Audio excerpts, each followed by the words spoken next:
I've listened to the album of the year for 2023, Midnights by Taylor Swift, since the minute it came out. And I listened to it once yesterday. Welcome to the Spin It Annual Grammy Special.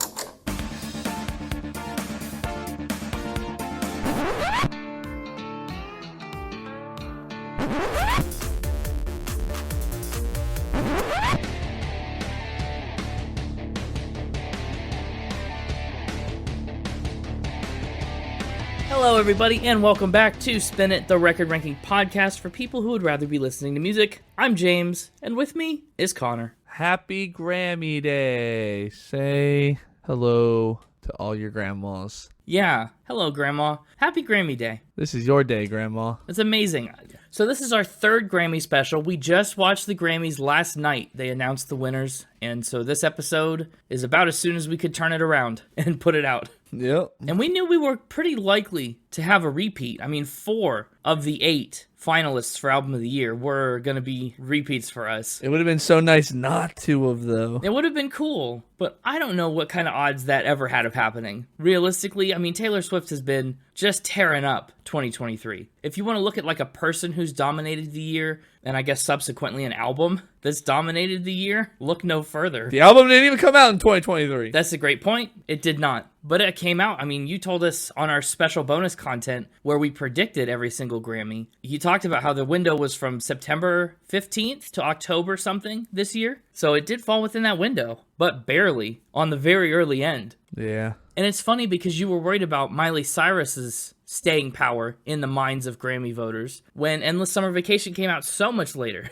than the eventual winner, Midnights. True. Yeah. Well, obviously, since this is a repeat for us, and a fairly recent one at that, we're not going to do, the deepest of dives into Taylor Swift's history. If you're interested in that, I would so recommend that you check out episode 113. We have a special extended cut on our website that has, so much more detail than you could ever want. It's like 3 hours. It's so much. It was a ton of fun to make, and I'm incredibly proud of it. But all of the info about Taylor Swift is over there. So you'll still get more info about Taylor Swift over here, but just not all of it. Yeah, there's plenty more. There's plenty in the back catalog from 22 episodes ago. So the Grammys this year took Taylor Swift to a total of 14 Grammy wins on 52 nominations, which is, 52 nominations for Grammys is unreal. Fun fact, she's been up for an award in 7 consecutive years and in 14 out of the last 16 years. And the first one of those she was up for was Best New Artist. So in all the years of her career, she's only not been nominated for a Grammy 2 times. Wow. Yeah. Also, you called this, by the way. Did I? Yeah, in our Taylor Swift episode,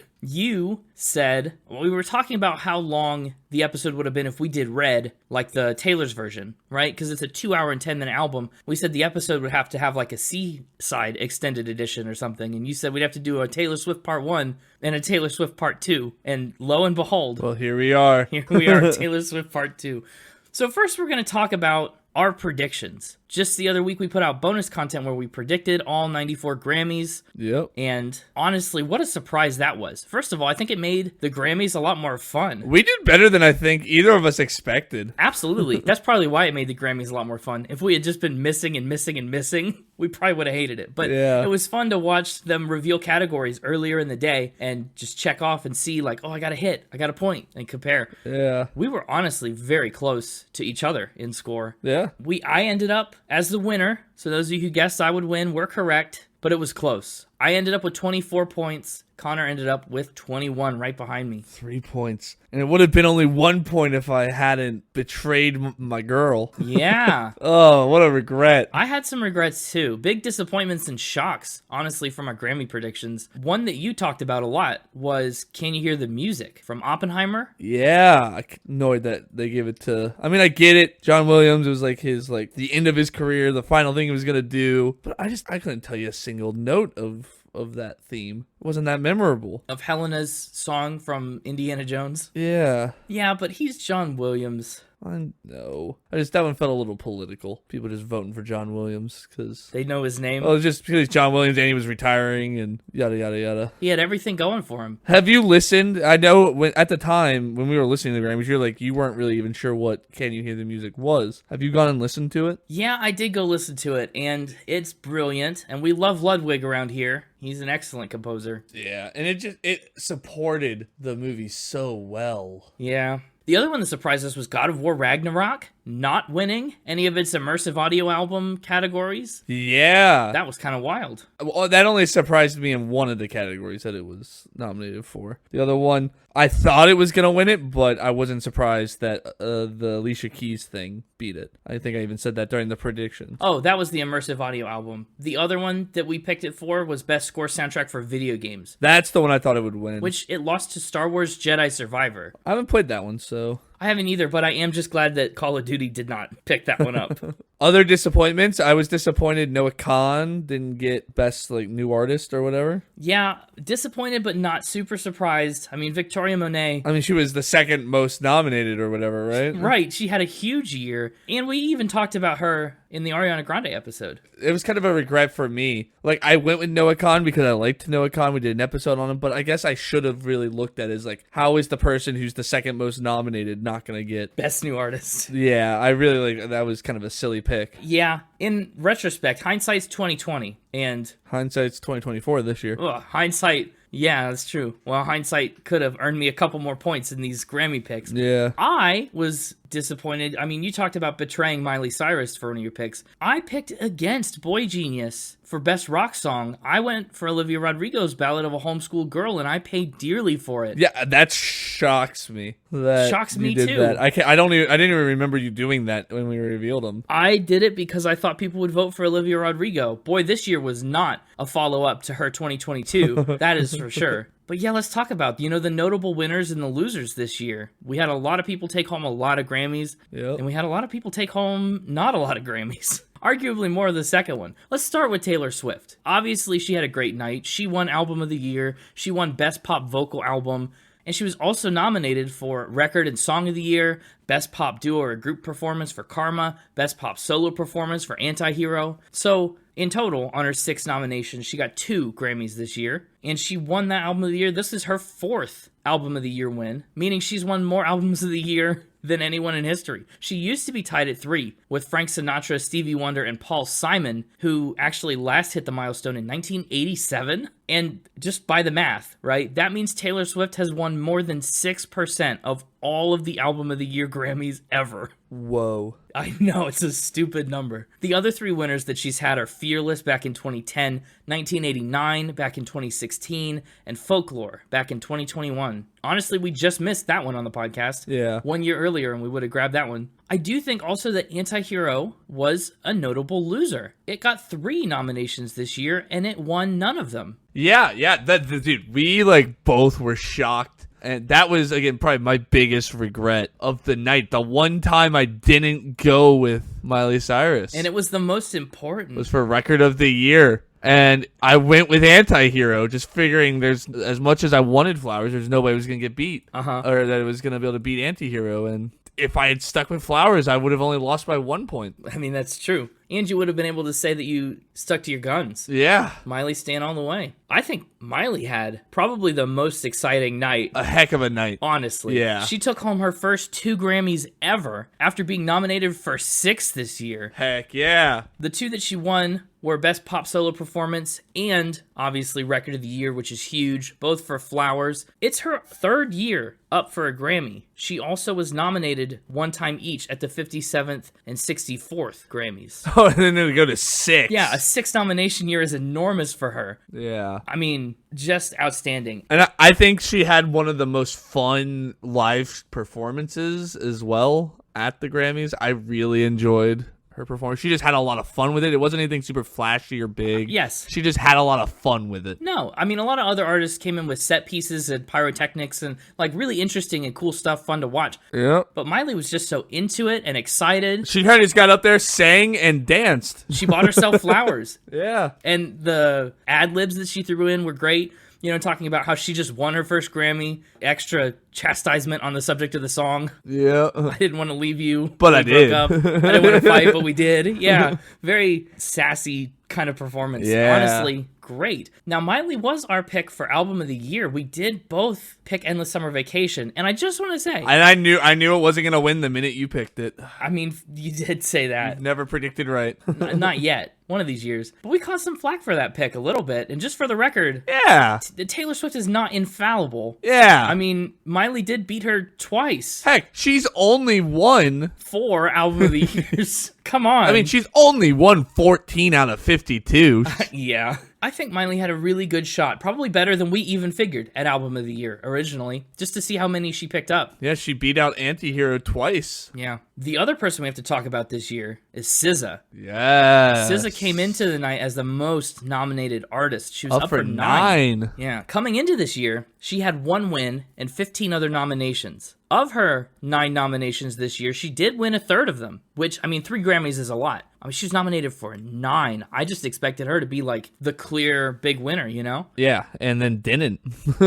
No. That was one of my strategies, was just picking SZA every time they popped up, just because, like, I mean, they're nominated 9 times. They're going to win at least half of them, so that's going to give me some big points, and then didn't happen. Did not happen. She did get Best R&B Song for Snooze. She got Best Progressive R&B Album. And she got Best Pop Duo and Group Performance for Ghost in the Machine featuring collab queen Phoebe Bridgers. That's a respectable 3 Grammys. Sure. That's exciting. But speaking of Phoebe Bridgers, Boy Genius had quite a night. First of all, every time they were on camera, it looked like they were just having the most fun in the world. They were having a good time. Yeah. Yeah. Phoebe was like front row during SZA's performance, and she almost got hit with a sword, and she just was living it up. I loved it. Boy Genius, this is their very first year at the Grammys. They were nominated in 6 categories, including Album of the Year. They won 3 of them. The Record picked up Best Alternative Music Album, and Not Strong Enough won Best Rock Song, I Shouldn't Have Bet Against It, and Best Rock Performance. And, in fact, Phoebe got that Grammy with SZA for Ghost in the Machine, which means she got the most wins of the night with 4. Oh! Yeah, and 3 wins for Boy Genius puts them tied for the second most. Incredible night for Boy Genius and Phoebe and Julian and Lucy. Love that. Nice. I know. I also wanted to talk about some of the snubs, I think, a little bit. Some of the people that got overlooked or went home empty-handed. They went home empty-handed. Not all of them were snubs.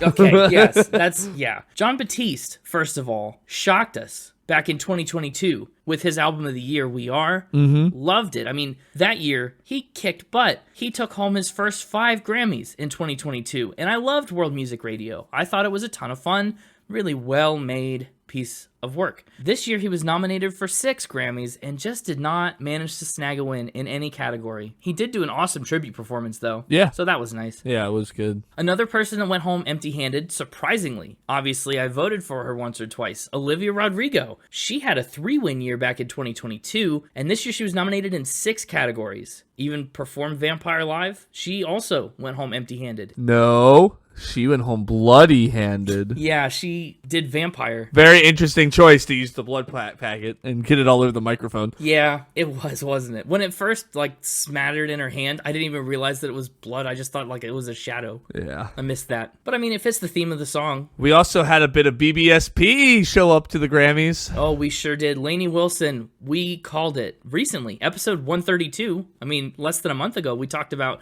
Bell Bottom Country, and this is her first Grammy win in her first Grammy year. She went 50-50. She lost country duo or group with Jelly Roll for Save Me. But, gotta love Lainey Wilson. She is cooking with grease. Other memorable moments at the Grammys that I really loved. Billy Joel's performance. I mean, I don't know if it brought the house down. It brought my house down. I mean, yeah, Billy Joel not only performed his new song, first new song in, 30 years or something like that? Well, technically it's his first new single in 17, but he hasn't put out an album in 30 years. There you go, that's what it is. And he didn't want the ones that came out 17 years ago to come out, I don't think. Oh, but not only did he do that, but then they surprised he played us out. Yeah, he got to play You May Be Right, and that's great. I think he did awesome. He sounded excellent. I love Turn the Lights Back On. Yep. Joni Mitchell was another standout performance. She didn't move a lot, but wow. Oh, her voice hasn't aged a day. Honestly, she nailed that. The Queen! We gotta talk about the Queen! Dua Lipa was back Dua in full Peep. force. I think, she played Houdini, but that first part of the song that I don't think I recognized, I believe that was a brand new song. She might have been debuting that. I don't know. It's not brand new. I guess she didn't debut it, but it's called Training Season, and the official video came out 3 days ago.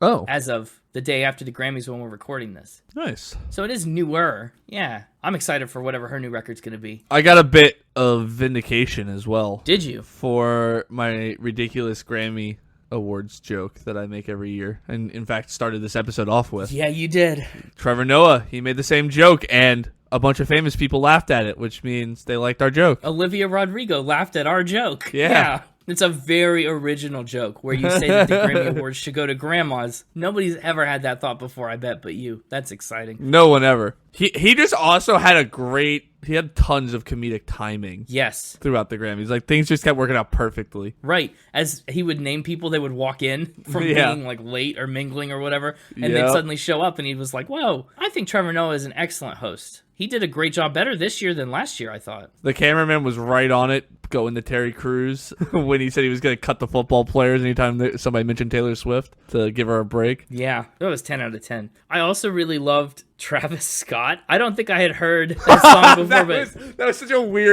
was such a weird moment. It was.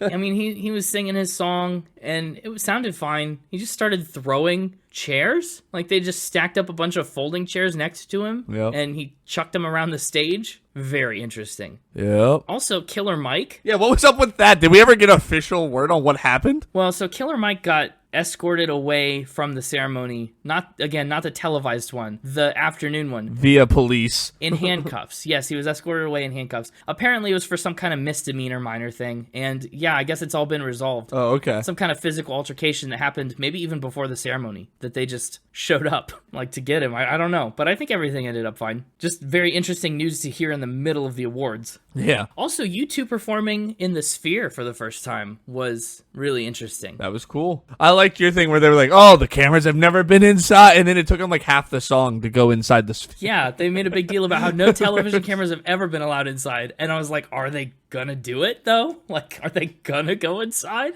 Yeah. Although it would have been hilarious to be like, no television cameras have ever been allowed inside before, and then just not do it. And they still weren't. Yeah. This is no exception. It's like that bit in The Simpsons. Normally tour groups can't go in this way, and today is obviously the same. Incredible. But of course, the Grammys got put on hold, at least on social media. Yeah. Before they were even over. Yeah, I think the most memorable moment of the night happened when Taylor Swift picked up her Grammy for Best Pop Vocal Album, and she proceeded to announce Taylor Swift 11, The Tortured Poets Department, comes out this spring. Yeah, everybody thought it was going to be another Taylor's version album, right? I thought it was going to be Reputation. Everyone was betting Reputation. She changed her profile picture to black and white. They've been speculating about it, conspiracy theorying about it for months. When's it coming? When's it coming? And so this was, I think, a total shock to almost everyone. And you know what that means, too? That means Tortured Poets Department is going to be in the running for next year's Grammys. Oh, I already thought about that when it happened. I was like, dang it, we're going to be right next year. If we do a third Taylor Swift episode, it's going to become our annual Taylor Swift episode instead of our annual Grammys episode. I mean, it's rare that someone wins Album of the Year twice in a row, but it has been done. So who knows? To think about it, it's hard to do because you have to put out like two really good albums in back-to-back years. Absolutely. But this one came out in 2022. Yep. And so it's really every other year she's had plenty of time to work on it. A lot of time to, and she said that she's been keeping it a secret for 2 years, which makes me think that, I mean, she's already had a lot of work on it done for a long, long time. Yeah. I don't know. I'm excited to hear it. I don't know if we'll engage with it as a podcast. Is it going to be another one that you stay up till midnight to listen to it as soon as it drops? Totally. Ridiculous. Absolutely. But think about it. Midnight is like 11 o'clock my time. So it gets to be midnight by the time I finish the album. Fair enough. But I mean, I think that's a good enough transition to get into midnight. Yeah, speaking of staying up till midnight to listen, man, yeah, we got to talk about midnights. First of all, a lot has happened in Taylor Swift's life since the last Grammy episode. I don't know about you, but I'm feeling 22 weeks older than the last time we talked about Red. Has it been 22 weeks? Is that actually how long it's been? It's been 22 weeks. That's amazing. Yeah, it was episode 113. So I figured I'd make the Red joke. So what's new since the last time we talked about Taylor Swift? Well, here's a little rundown of the last 5 months that she's had. All the stuff that we couldn't have talked about in the original Taylor Swift episode because it couldn't have happened. It hadn't happened yet. I mean, there's some wild stuff. Brace yourself. It's more than you think is possible. I have no idea what you're about to... No, I wanted you to be surprised. First of all, probably the most publicly visible thing that everyone's talking about. When we did the episode on Red. She was in a relationship with the 1975's Maddie Healy. That has obviously since ended, kind of unceremoniously. And she started dating, very ceremoniously, Kansas City Chiefs player Travis Kelce. Yeah. So that's new and all the rage now. He's going to the Super Bowl next week. I guess this weekend. Yeah, there's a lot of people who thought things might be rocky simply because he didn't come to her biggest night of the year. Because he wasn't at the Grammys. Because he's preparing for his biggest night of the year. Yeah, but she'll probably be there. So, where's the... Unbelievable. Where's the quid pro quo? People are way too reading into that. I mean, I'm glad that they've got this awesome relationship that seems so good publicly facing, but it also seems like they have plenty of opportunities to just be out of the public eye. Yeah. Which is nice. So that's obviously the first big thing. Travis Kelce, he's new. Didn't talk about him. Also, in the last 5 months, Cruel Summer made it to #1 after a few years on the market. Oh. Pushed it to the top of the charts. It's from her Lover album, so it's been out for a while, but as a single, it's doing well. Also, 1989 Taylor's version came out. She first teased it a little bit before our episode, but it's come out since then. So she's had another million-selling album come out since then. Oh my gosh. Multi-millions, actually. It's sold more than 2 million copies. Is that one going to be eligible? I don't think so, because it's not like newly released material, most of it. They've got those like 75% thresholds that you talked about so much in the special. Yeah, I don't know. So I don't think it's eligible, but who knows? And actually, 1989 Taylor's version was the first album to sell over 1 million physical copies on vinyl, like since Luminate started keeping track of that in 1991. Nuts. I know. So that was huge for her. Also, since our episode released in October of 2023, a month after our episode, Taylor Swift became a billionaire. Bloomberg calculated her net worth to be $1.1 billion. That's elite. That's cool. Yeah, she was only a multi-hundred millionaire in our first episode, so she made it. Crossed the threshold. In December, she was Time Magazine's Person of the Year. And also around Spotify Rap season, Spotify revealed that she was the most streamed artist globally with more than 2.6 billion streams. She did all of those, like, where the artist could, like, submit, like, a thank you thing for Spotify Rap or whatever. And, like, whoever your most listened to artist that did one, you got a little message saying thanks. Apparently, all the artists I listen to don't do it because I got Taylor Swift. Even though I only listened to the episode once. Yeah, well, I guess twice, 3 times. You listened to the album at least 3 times because you listened to Taylor's version once, the stolen version once, and then you listened to them both at the same exact time. Like one in one ear and one in the other. Yep. Yeah, so that's really like 4 times total. Yeah. 4 plays through. So that's probably why it happened. Yeah. You're a regular Swiftie. You've moved on from Slowy or Cruisy and you're all the way to Swiftie. Heck yeah. Also, the Eras Tour is still ongoing. Since our episode, she's performed 6 more shows internationally, earning the biggest single and 3-day attendance records in Brazil. Also, she's the first female act to perform at their Estadio Olímpico, Nilton Santos. Is that a stadium? Yes, an Olympic stadium. Whoa! Oh, and the Eras Tour movie came out in October, a month after our episode. Yes, that my sister would not stop telling me to go watch. Guess what? I didn't. You didn't? Wow. I didn't go see the movie, but I lived the show. So, there you go. Whoa. You lived the movie. Yeah. The Eras Tour movie earned $216 million at the box office, making it the highest grossing concert movie ever made. And I don't know if you know this. Guess how many major motion pictures delayed their release date around the Eras Tour because they didn't want to get squashed by it. Oh, I know it happened. I couldn't tell you how many, but I know it happened. 8 feature films moved their release dates. 8 films were like, oh my gosh. 8 movies were like, we're not going to compete for viewership on Eras Tour Day. So they moved. It's unbelievable. That's nuts. Yeah. And now, of course, she's made Grammy history and announced an 11th studio album. So she's been up to quite a bit in the last 22 weeks. Maybe we did need a second episode to keep up with her. Good grief. Nuts. Yeah. Now, last time we talked about Red. This time, we're talking about your album of the year, Midnights. It's Taylor's 10th studio album, produced, of course, by her friend and frequent collaborator and the Grammy-winning producer of the year, Jack Antonoff. They recorded and created most of Midnight's together in New York City, and some of the extra recordings on the deluxe editions, you know, the 3 a.m. and the Til Dawn and all the cute little deluxe editions, that had some work done in LA,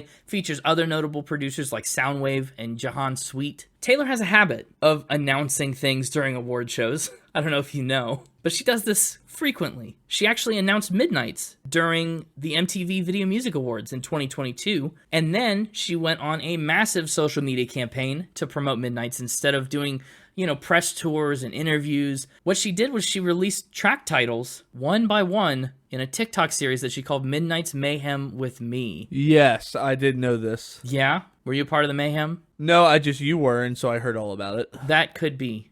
I just thought you might have heard about it. You know, back in episode 10, the mixtaper told a lie about a giant bingo cage that the band Camino used. And Taylor Swift, what she did was she used a big bingo cage to pull each random track number, and then she would pick up a phone and reveal the corresponding title. Kind of fun, kind of chaotic. She also started using a lot of clock imagery, kind of took on this vintage aesthetic, like the 70s, you know, the wood panels and the upholstery. Like you've probably seen some of the promotional images. And honestly, that kind of aesthetic that she adopted ended up setting expectations for the album's sound that were not correct. People thought it was going to be way different than it ended up being because of the way that she promoted and the way that it's like branded. She also teased some of the lyrics from Midnight's on billboards in major cities around the world, including Nashville and London and a few others. The album is called Midnight's because it's meant to evoke all the different thoughts that are going through your head when you can't sleep in the middle of the night. You know, the kind, you're laying awake and suddenly everything you ever did wrong is like replaying in your mind. Sure. Taylor says Midnight's is a collage of intensity, highs and lows, and ebbs and flows. She said life can be dark, starry, cloudy, terrifying, electric, hot, cold, romantic, or lonely, just like Midnight's. So that's the general theme behind the album. And you're right, yeah, the 2023 album of the year, controversially maybe, not really, came out on October 21st, 2022. And she released its deluxe edition, the 3 a.m. edition, at, 3 a.m. the same morning. And let me tell you something, she milked it for all it was worth. Yeah. This album got so many variants. There were 4 kinds of CDs, 4 kinds of vinyl LPs, a cassette tape, Target exclusive CDs and records, and more, just for the standard edition of this album. It's wild. Nobody that I know of has ever done a release campaign like that. It's pretty nuts. It is. She knows how to get the numbers. I mean, first of all, Swifties are going to buy everything. But then, like, collectible editions are going to boost your sales physically. Limited digital editions with exclusive tracks are going to boost your streams. It's just a really well-designed rollout strategy. And it paid off. I mean, I've seen a lot of people complain about it, about how it's, like, manipulating consumers or whatever. But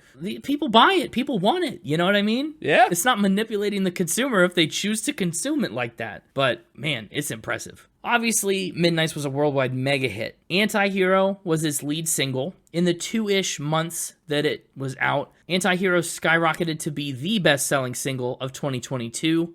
From October 21st to December, the best-selling single of 2022. And it made Taylor Swift the first artist with a #1 radio hit in the first 3 decades of the millennium. In fact, it debuted at #1 on 14 international charts. Midnight's was also the most streamed album in a single day and in a single week on Spotify ever. I'm not talking about 2022, I'm talking about ever. And it broke similar records on Apple Music and on Amazon. It sold 800,000 copies on its first day. By 5 days, it hit 1 million in its first week, which made it her record-maintaining 5th record to do that. Every single track from Midnight's debuted in the Billboard Global 200, every single one. 9 songs entered the top 10, which broke the record for the most songs entering at the top 10. And Taylor was the very first artist to claim the entire Billboard Global Top 5 at once. Midnight's ended 2022 as the best-selling album, and in 2023, it went on to be the second bestseller. So, I mean, yes, it came out in 2022, but it was no slouch in its year. Can I just call it its year? It was the album of the year. Sure, yeah, it's here. Yeah. Taylor also occupied, by the way, 4 other slots on the 2023 top 10. So fully half of the top 10 albums in 2023 belonged to Taylor Swift. Midnight's was so big, apparently, that it single-handedly brought in 3% of Universal Music Group's annual revenue. And again, I cannot stress enough, it came out in late October. and it brought in 3% of their annual revenue. Wild. In 20% of the year. It is so wild. People said that they hadn't seen these kinds of sales, especially in physical media, since the 90s, since the boy band craze. It's like Beatlemania, but not Taylor Mania. I mean, I think I definitely said it last night, that she is our generation's Beatles. I mean, name another artist that has that kind of power that the Beatles had during their prime. That's doing music today. It's her. You can't. It's pretty much Taylor Swift. There are a few others that probably could be in the conversation. There are people who are super influential, but I think she takes the cake for most influential of our generation. Mm-hmm. For now. I mean, who knows? Maybe she'll have her downfall. Who knows? I'll buy a ticket. I mean, we talked about Red on our first go-round, and how Red was kind of an album of growth as she tried to kind of push away from her country roots into a more mainstream pop sound. I think Midnight's kind of serves the same purpose. It's an evolutionary, transitional kind of album between the storytelling, folksier, singer-songwriter style stuff on Folklore and Evermore, and it's, I think, kind of a step towards, or maybe even into, whatever she's headed for with the Torture Post department in a few months. I would say, personally, I feel like Midnight's is like a halfway point between Reputation and probably Speak Now, but it's hard to tell for sure. Either way, I feel like it's a transitional album. It feels like it's got one foot in and one foot out of a couple different genres and styles. Other trivia tidbits, Midnight's, of course, kicked off her record-breaking Eras tour, which we covered in a ton of detail on our B-side for 113. By the time the Eras tour is done, it will have taken most of 2 years with more than 150 shows on 5 continents. And so far, in addition to its 2 Grammys this year, Midnight has also earned a People's Choice Award, a Nickelodeon's Kids' Choice Award, an iHeartRadio Music Award, an MTV Video Music Award, and a lot more. 15 major awards since late 2022. So that's going to do it for the Grammy recap and the Midnight's pre-cap. Ooh. And now it's time to bring the mixtaper out here for another Grammy-fied round of Factor Spin. Is he ready? I don't know if I'm ready. Yeah, let's get him on out here. Let's do it. Hey, it's me, the mixtaper. Welcome back to the Spinnies. The Spin It Awards, our version of the Grammys. Unlike the Grammys, you know what? You can own the Spinny gramophone. The golden Spinny, you can own that. We won't claim ownership of that. Dude, all night when we were watching the Grammys, that's every time somebody got one, we were like, they don't own that. They don't own that. The Grammys own that. Yeah. Fun fact, if you didn't have the chance to check out our Grammy predictions bonus content, we talked a lot about the mechanics of the Grammys and how they work and who gets to vote and like just the what's what of the Grammys. I'm on a campaign to become eligible to vote. Yeah, we'll see. And one of the things that we learned is that nobody who wins a Grammy owns the little statuette. The Recording Academy maintains ownership of all those and allows winners to hold on to them as long as they're in good standing and don't, like, exploit them commercially. Don't sell tickets to, like, touch my Grammy, you know what I mean? What a weird ticket to sell. Yeah, it would be. Sadly, though, for Taylor Swift, people would absolutely buy tickets. Totally. So last time I played Factor Spin against you about Taylor Swift, we went 50-50. Yeah. But it was across the normal version and the B-side. So we'll see what you got this time. Last time you told us about, you tried to sneak Ryan the Ghost back on us. Yep. You talked about her facial recognition software that she uses to track disruptive concert goers. You talked about a book she wrote about a girl named Girl when she was younger that nobody knows what it's about. Very cryptic. Mm-hmm. And you talked about a spin where she thought one of the Santa Claus actors on her Christmas tree farm died in front of her as a child. That was dark. Yeah. Then, in the B-side, we played a Fast Fire Facts about items in her mansion that she owns, and we did another little new kind of game about the stuff that she keeps on her rider, and darn you, there were no tacos. So I'm excited to see what you bring this time. So last year, you talked about other awards that Harry Styles might have been able to win, right? Because he kept Twix in his pockets all the time, or he, did other awardable things. Is that where we're headed this time? Is this a Grammy-themed Factor Spin? Yeah, absolutely, that's the theme. Okay, I like that. I like that we're setting more Grammy episode traditions. Yeah. Oh, the other thing I have to keep in mind is that you revealed to me on the bonus content where we predicted things that you said one of these facts that you've got, you came up with beforehand that you were going to use for no matter who won the Grammy. So it is either true about Taylor Swift and you would have used it for anybody, or it's a spin, and I have to keep my eyes out for something that could have applied to any Grammy winner maybe. I probably won't catch you on that, but let's see. I'm just reminding myself and the audience that it's out there. It exists. It is out there. So our first potential award that Taylor Swift could win is the That's What You Get award. Well, what Taylor Swift gets is a lot of Grammys. Is this an award that, I mean, is she telling somebody else that's what you get? Yeah. Or is somebody telling her that she's getting what she deserves? Yeah, she told somebody that's what you get. That's fun. Yeah. Who'd she tell? A reporter. Uh-oh. What happened to the reporter? This sounds like a karmic kind of fact. Karma, is a relaxing thought. They threw up.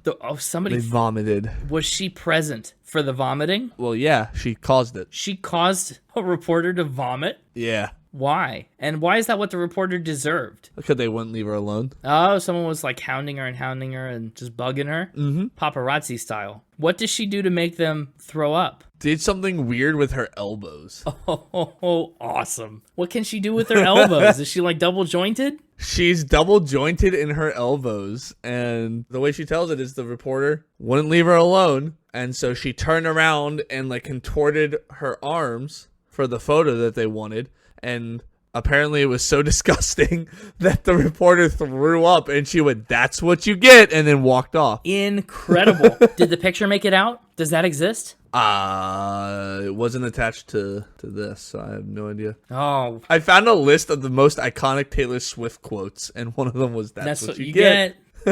Awesome. Was My Mind Is Alive another one? Because I still love that. We talked about it on the other episode. I just love it so much. Yes. It's absolutely on this list. I think this is hilarious. I'm going to say this one is a fact. I think Taylor Swift could win a That's What You Get award for her twisty elbows. So locking in fact? Yes. This is a spin. Oh, that's what I get. She is double jointed though, but nothing to do with the reporter or throwing up or any of that. Darn. I just made a spin out of her being double jointed. That's a pretty good one. That's a really good story. Thank you. Although she doesn't seem like the kind that would say that's what you get. She does seem like the kind that would try and like do something kind of harmless like that to... You're talking about the woman that put out a song called Look What You Made Me Do. Yeah, that's true. But there is I did find a list of the most iconic Taylor Swift quotes, and My Mind Is Alive is absolutely like one of the top ones on the list. Yeah. So that part was also true. Uh-huh. So yeah, that's the first award. Okay. Loser of the That's What You Get award. Our next award, the Popcorn Award. Or maybe better yet, the Popcorn Wish Award. Well, the Popcorn Award just sounded like someone who ate a lot of popcorn or made good popcorn. The Popcorn Wish Award sounds like somebody who didn't, but is really sad about it. What's the Popcorn Wish? It's a superstition that she tried out. Tried out? Are you supposed to like wish on like a shooting star, but it's an unpopped kernel of corn at the bottom of your bag, Even weirder. Really? What's weirder than that? You're supposed to take 2 kernels of corn and throw them in a well and make a wish for a husband. You're supposed to... Why popcorn kernels? I don't know. Why a well? I don't know. Why a husband? I don't know. Well, what do you know? Well, it's a superstition that her mother used to tell her that if you are trying to find your husband, throw 2 popcorn kernels in a well, and a trace of like what your future husband will look like will appear in the well. Future husband. Oh, I was going to say, Yeah. If it's just when you're trying to find your normal husband, it's probably because he's going to come home and be like, who threw this corn in the well? Like, that's how you'll find him. Oh boy, I can't wait to come home from a long day to eat my last 2 pieces of corn that I was saving. Oh, I was thinking more like he was drawing water from the well and realized someone threw corn in it. But yeah, your way works too. So she throws popcorn kernels. And it's supposed to give you a glimpse at what your future husband will look like. Well, okay, tell me this. Did the well say that he's going to win the Super Bowl this year? Anyway, no, what did the well say? Did she see anything? No, never got a glimpse, which Maybe means she's never gonna get married. I don't know. I don't know. Well, I don't know. Is that how you're supposed to read that omen? But no, she says she doesn't think it works. But it's something she used to do as a kid with her mother. interesting. Did they have access to a well on the Christmas tree farm or somewhere in Pennsylvania? Like, wells are not super common nowadays. I don't, like, if I had to make a wish in a well, like if someone came up to me and said, you have 24 hours to make a wish in a wishing well, I don't know legitimately if I could find a well soon enough. I think I could do it. Just drive out to the country. You'll find one. Maybe. Well, I don't know if they had one on the farm or not. This is such an interesting award. Do you know where this tradition or practice like started? For all I know, it's something her mother made up. I don't know. I've certainly never heard of it, and I've heard a lot of weird, like, country wise tales. This one seems to be untrue. Thinks it's untrue. Thinks I've double spend. Yeah, I do kind of think it's a spin. I'm wondering how much of a deep dive you could have done on the limited turnaround time between when we knew Taylor Swift was the episode and right now, this second. It's been less than 20 hours. And Taylor Swift, I mean, I'm sure you already found a lot of the stuff that there was to find about her for the last episode. I think this one's a spin. I don't think the Popcorn Wish Award is valid. I think she's going to lose that one too. Her and her normal elbows. This is a spin. Oh, yeah. Fool me once, shame on me. Fool me twice, you're not going to fool me twice. Your logic's a little off. I don't know. Well, I'm sure it was. I had a reason for picking this. Okay, what's that? And it's one. This is the one that I was going to use regardless, but it really worked out that it was for Taylor Swift. Oh, I didn't even get the chance to guess. Yeah, sorry. I mean, you had the chance. You could have guessed. You just didn't. I wanted to wait and hear all four and then, like, figure out which one. Oh. But, okay. Oh, my bad. I was unclear on the rules. No, we didn't make rules. It's my fault. So I found this, because I did do just a little bit of preliminary look-in for facts for the artist ahead of time. Smart. Not like anything too concrete or like in depth, but I just did I dipped my toes in the water a little bit. Yeah. Start looking. Yeah, you would have been silly not to, because the odds were so high that she would win. I took half my notes for this episode before she won. I just had a hunch. Wanted to be ready. Yeah. I Googled crazy facts about Midnight, like trying to get the album to see if there's any interesting facts about the album. And I came across the list of 12 crazy superstitions about the midnight hours. So you're supposed to throw corn into a well at midnight. At midnight. Yeah, 2 kernels of corn for a husband. You're supposed to chuck 2 kernels of corn at midnight into a well and repeat the phrases, "Spirit of this living well, pray assist me in my spell, and as I look upon thy face, let my husbands form their trace." Well, if you had said that, I never would have believed it. Yeah, well, that's why I didn't say it. Then you're supposed to hold a mirror face downward over the center of the well, and your future husband will appear in the glass. Weird. I don't know. I don't know either. That's a fun one. Yeah. And so I came across that. I was like, that's just such a weird thing. I can use that about anybody, but it works for Taylor Swift the best, of course. But it was just such a weird thing I read. Yeah, she's a self-proclaimed lover. I don't know. It's the hopeless romantic kind of thing. It worked well for Taylor. Up next, the Copycat Award. The Copycat Award. I know what you're doing. I know what you're doing. Yep. I was gonna just sit there quietly and refuse to buy into it, but the silence was too deafening. I just want to be in the running next year, I see. And what's the Copycat Award? Is it for copying cats? For copying a specific cat. Oh, did she clone one of her cats?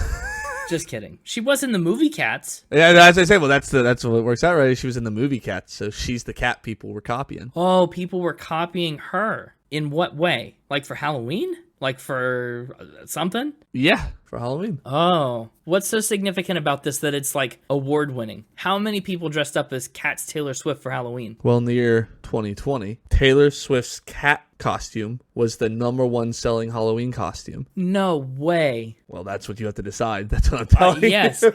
That is so hard to believe. 2020 was, I guess, a bad year for trick-or-treat. I mean, there wasn't a lot of people buying outfits. Yeah, there wasn't a lot of people buying outfits, but... But Cats was notoriously bad. I heard people that went to Cats to make fun of it and still hated it and walked out. Like, couldn't even laugh at it because it was so bad. Yeah, I agree. Not to say anything about Taylor Swift or her performance in it. I haven't seen Cats. But, I mean, we talked in our Andrew Lloyd Webber episode about how Cats was so traumatic he was allowed to get a therapy dog for planes. Yeah. Do you know any of the other costumes that were on the list? Like, what did it beat? On the list for most requested Halloween costumes of 2020 is also Ninja Turtle, Nice. Thor, and Princess Peach. Oh. A lot of kid stuff in there. Well, that's the thing about it. Ninja Turtles is the only one that really surprises me. Now, you said most requested right there. Was it the most purchased and available, or just the most people asked about it? Yeah, well, I guess it was just the most requested, but I kind of assumed that also meant it was the most. I guess, yeah, I don't know. I guess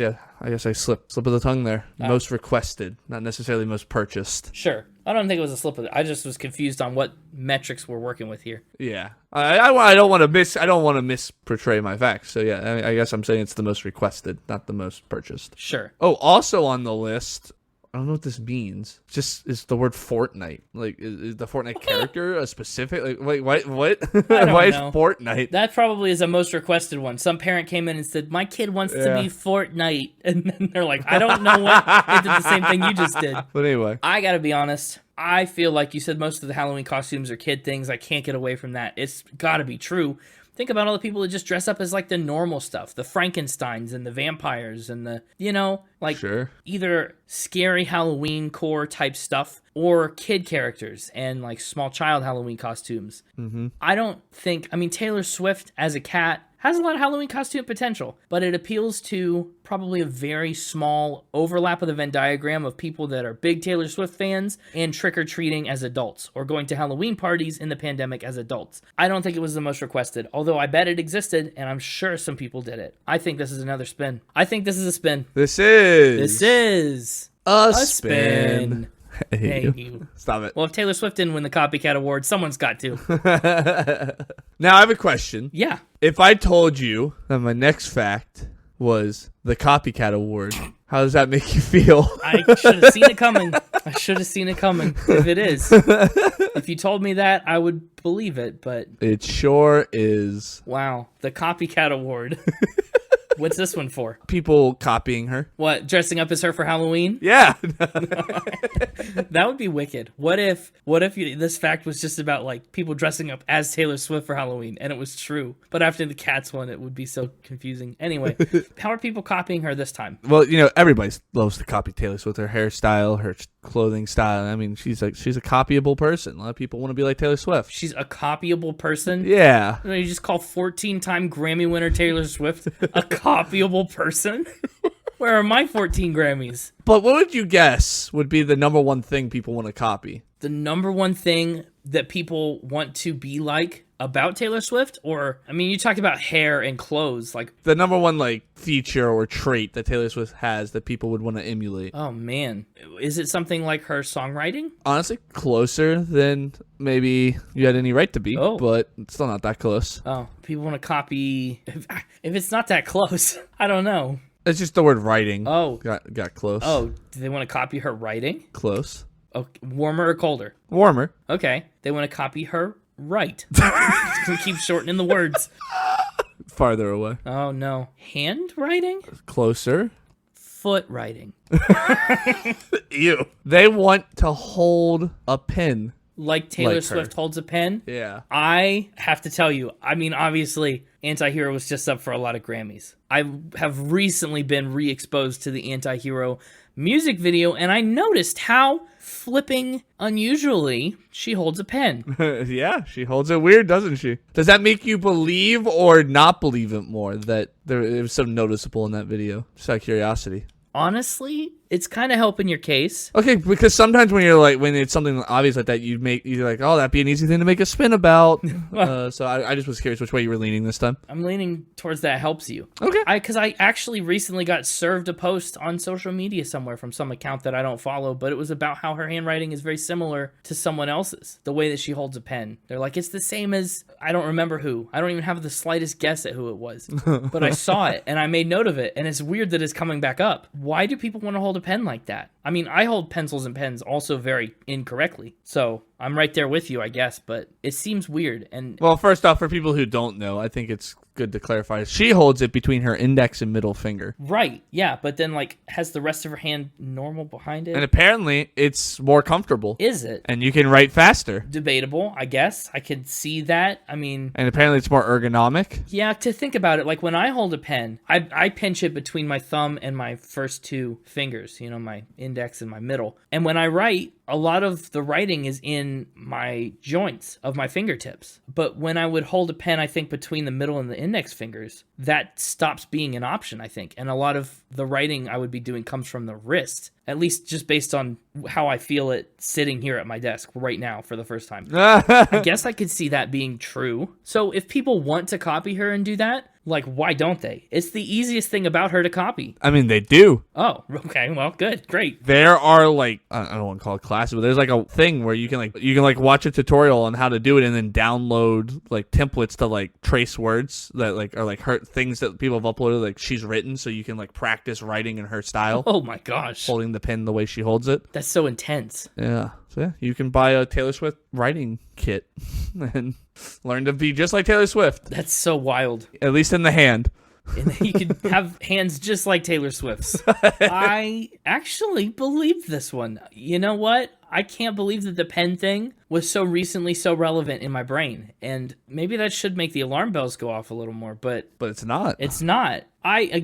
People go wild over Taylor Swift. And I think if somebody out there could find a way to market a product like that, they do it. And I think if a fan found that product, they really like Taylor Swift, they'd buy it. And clearly, I mean, if I saw this post about how she holds a pen like someone else, I mean, it's obviously something that people are thinking of. It's noticed, I guess, and being talked about.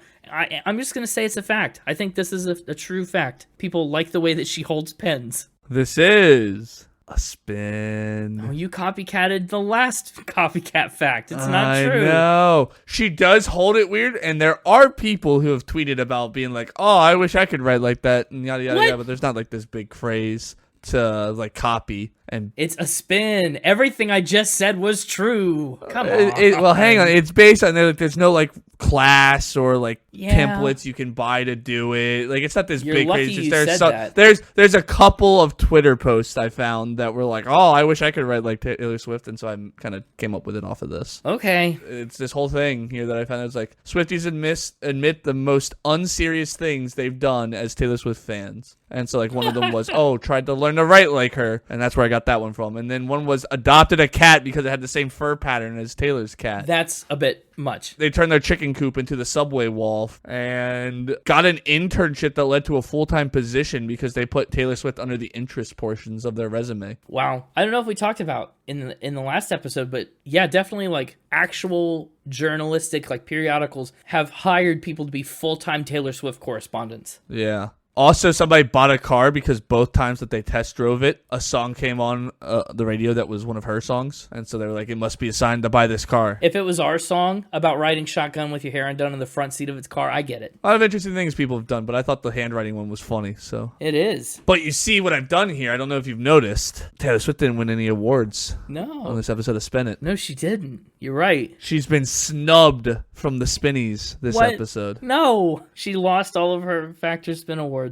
Yeah, and you know, that's what she gets. Oh, gosh. I'm going to throw up. She stole Album of the Year from the rightful winner. Oh, get over it. I could not let her win any more awards. She has too many. Okay. But I did, pretty much everything in there except for the popcorn kernel one that I found was based on something true about Taylor Swift. So I hope you learned something. I did. I learned a lot. Yeah, I did. And we went 50-50 again.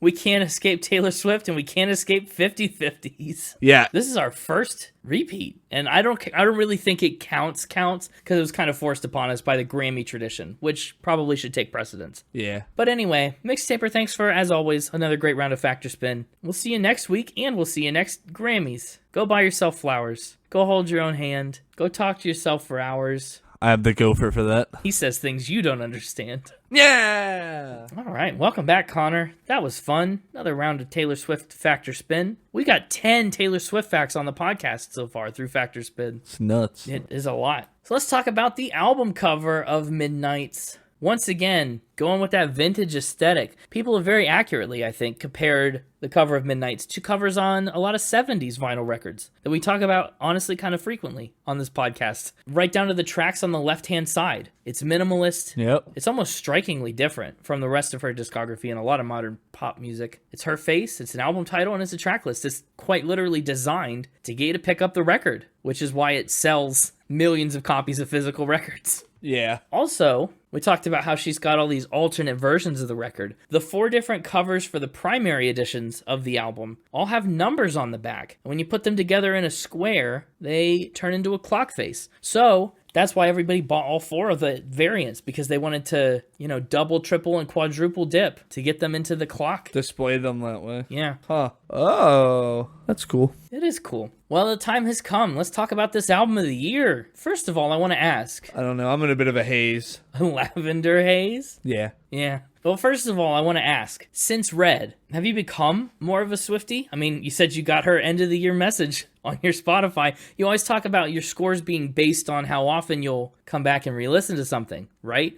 Has that held up? Have you gone back to any of the tracks that maybe didn't make our favorite songs playlist, especially the last time that you fought so hard for? I remember I already knew a lot of songs on Red. You did. What's the consequence of it being 10 years old? Yeah. Whereas this one was all new. Yeah. And so I tried not to let that bias play into anything, but Sure. no guarantees. Yeah. So I guess she's one that you haven't really revisited much yet. But again, it's only been a couple of weeks. No, not really. There's a couple of songs from this album that breached the singles cone Oh. and made their way into my, like, I'd heard them before and went, oh, I didn't know that was on this album. Yeah, because we mentioned back the first go at Taylor Swift, you talked about how you listened to the country Taylor Swift in the old days. Yep. But then you fell off right around 1989. I fell off of country music around the same time Taylor Swift did. Yeah. And then I also subsequently fell off of Taylor Swift, even though she wasn't country music anymore. Right. Yeah, I think you said 1989 was your last anything that you were checked out right before 1989. Yeah. So you haven't been in touch with her music for a long time. So I'm really curious to get your thoughts about this one, because it couldn't be much more different than some of her older stuff. Mm-hmm. But yeah, Lavender Haze is up first. It's based on a 50s phrase describing that feeling of being in love. Allegedly, she took it from an episode of Mad Men. Yeah. A lot more color symbolism here in the first couple tracks. I mean, from red to lavender to maroon. It's true. She loves the colors. Lavender Haze, generally as a concept, is about being in love, but more acutely for the song, it's about her struggles to keep her relationships private and out of the public eye, since she's always under such close scrutiny. Everybody's always asking and has an opinion. Everybody always wants to take her picture, and she has to say, that's what you get. When the song was written, of course, it was in reference to her 6-year relationship with Joe Alwyn, a thing of the past. This was one that I'd heard before listening. Really? You had? Uh-huh. The chorus. I don't know where I'd heard the chorus, but I'd heard the chorus. What'd you think? What did I think? I mean, yeah, it's a good song. Good. What do you think about the poppier style? I mean, poppier even, obviously, than Red. Yeah. Okay. I could see it being popular in the pop scene. I could see it being a good club song with like a bunch of, I don't know, just like a bunch of flashing lights and people dancing and like some weird like smoke machine stuff. So, okay, lavender smoke machines, maybe. Yeah. One problem I've always had with Taylor Swift, and I maybe even brought it up on the last episode, Odds are good. is I'm not the biggest fan of her wispy high range. Oh, well, you're in for an album then. Uh-huh. I like it when she's in that lower register where she's got a fuller sound to her voice. Well, like, what's an example of that? So, like, when she hits the word haze, right? That's, like, an upper. Oh, yeah. And she gets that, like, that it gets airy. Yeah. Right? You can hear a lot of air in the word. Whereas, even on Maroon, not that I'm ready to move on necessarily if you're not, but, like, she's got a higher register just naturally. But she doesn't go so high that it gets airy. There's still support under her sound. Yeah. Like, when she's singing. Like, when she's saying, like, the burgundy on my shirt splashed your wine or whatever that line is. Yeah. It doesn't sound like she's out of breath. No. Like, I hate it when it sounds like she's out of breath half the time when she's singing in that stratosphere area. Well, I think that's kind of the point, though, is that it's hazy, it's airy, and it takes your breath away when you're in the Lavender Haze. And I get that. And that's why I think it kind of works for this song, which was the next thing I was going to say. I think it kind of works for this song. But in general, that's one thing that she did sometimes in some of her country stuff, too, that I just was like, no, don't do that. And so to see it pop up immediately on track 1, I was like, here we go. But I think it kind of worked on this one. I think so, too. Because of the instruments and the vibe and the club vibe. Like, it's the kind of thing, it fit this vibe, but on certain songs, it did not do it for me. Yeah. I think Lavender Haze is interesting because, I mean, particularly, even on the tracks on Midnights, I don't think it fits quite neatly into any box that she's ever tried to check before. It's kind of its own new thing. And so I think because of that, it opens the album really nicely. You're curious. You're like, oh, this is Taylor Swift? Like, what's she doing doing now? Like, what's this? Yeah, it did feel interesting. There was a lot of cursing on this album. Yes. Which, Red had none. again, maybe has been her thing for a while. Who knows? I've been away from Taylor Swift for a while, so this maybe isn't news to anybody. But to me, I was like, oh, wow. It's recent. I mean, I think the first time she really like dropped an F-bomb was on Folklore, if I remember right. So, I mean, we're only like 2 or 3 albums into Cussin' Taylor era, if you want to call it that. Yeah. I did see people have made compilation videos where they've just cut out all the times that she's sworn and put them back to back to back to back stitched together. And it's not very long, but it's very funny. Yeah, it does happen a lot more on Midnights, now that you mention it. Yeah. And like in a jarring way, like every time it happened, I was like, oh. Yeah. I think she's trying to shed a lot of the earlier preconceptions about how she wouldn't do that. I don't think she also, I mean, she doesn't just do it superfluously. She doesn't just say it to say it. I think everything she's very intentional about. No, she's not just throwing them every other line. Yeah, there's reasons. Yep. Well, Lavender Haze was a hit. You know, it peaked at number 2 in Australia, Canada, Ireland, New Zealand, and the United States. And the only reason it peaked at number 2 is because she got in her own way, since the entire top 10 was full of her. It also spent a total of 29 weeks on the charts. So that's pretty huge. So Lavender Haze was kind of a mixed bag for you. I get that. Uh-huh. What about Maroon? I mean, you kind of already touched on it. No. Lavender Haze, I liked Lavender Haze. Like I said, it worked on that one. Oh, it's just the vocal then that was a little iffy. But it worked. Yeah, and I just wanted to bring it up now because it was prevalent, and it was one of the first things I noticed. But I think it worked on that song. It just doesn't later. And I didn't want to only bring it up later, and then you'd be like, but what about Lavender Haze? You liked that one. Yeah. Well, what about Maroon, though? Is it, I mean, an improvement? Her voice is definitely not wispy. Vocally, yeah. I like the concept. This is like such a moody. I mean, I guess it's called Midnight, so I don't know what else you would expect, but it's very moody. Totally. I think Maroon is really, really strong lyrically. The color symbolism, again, I love it. We talked about a love that's burning red,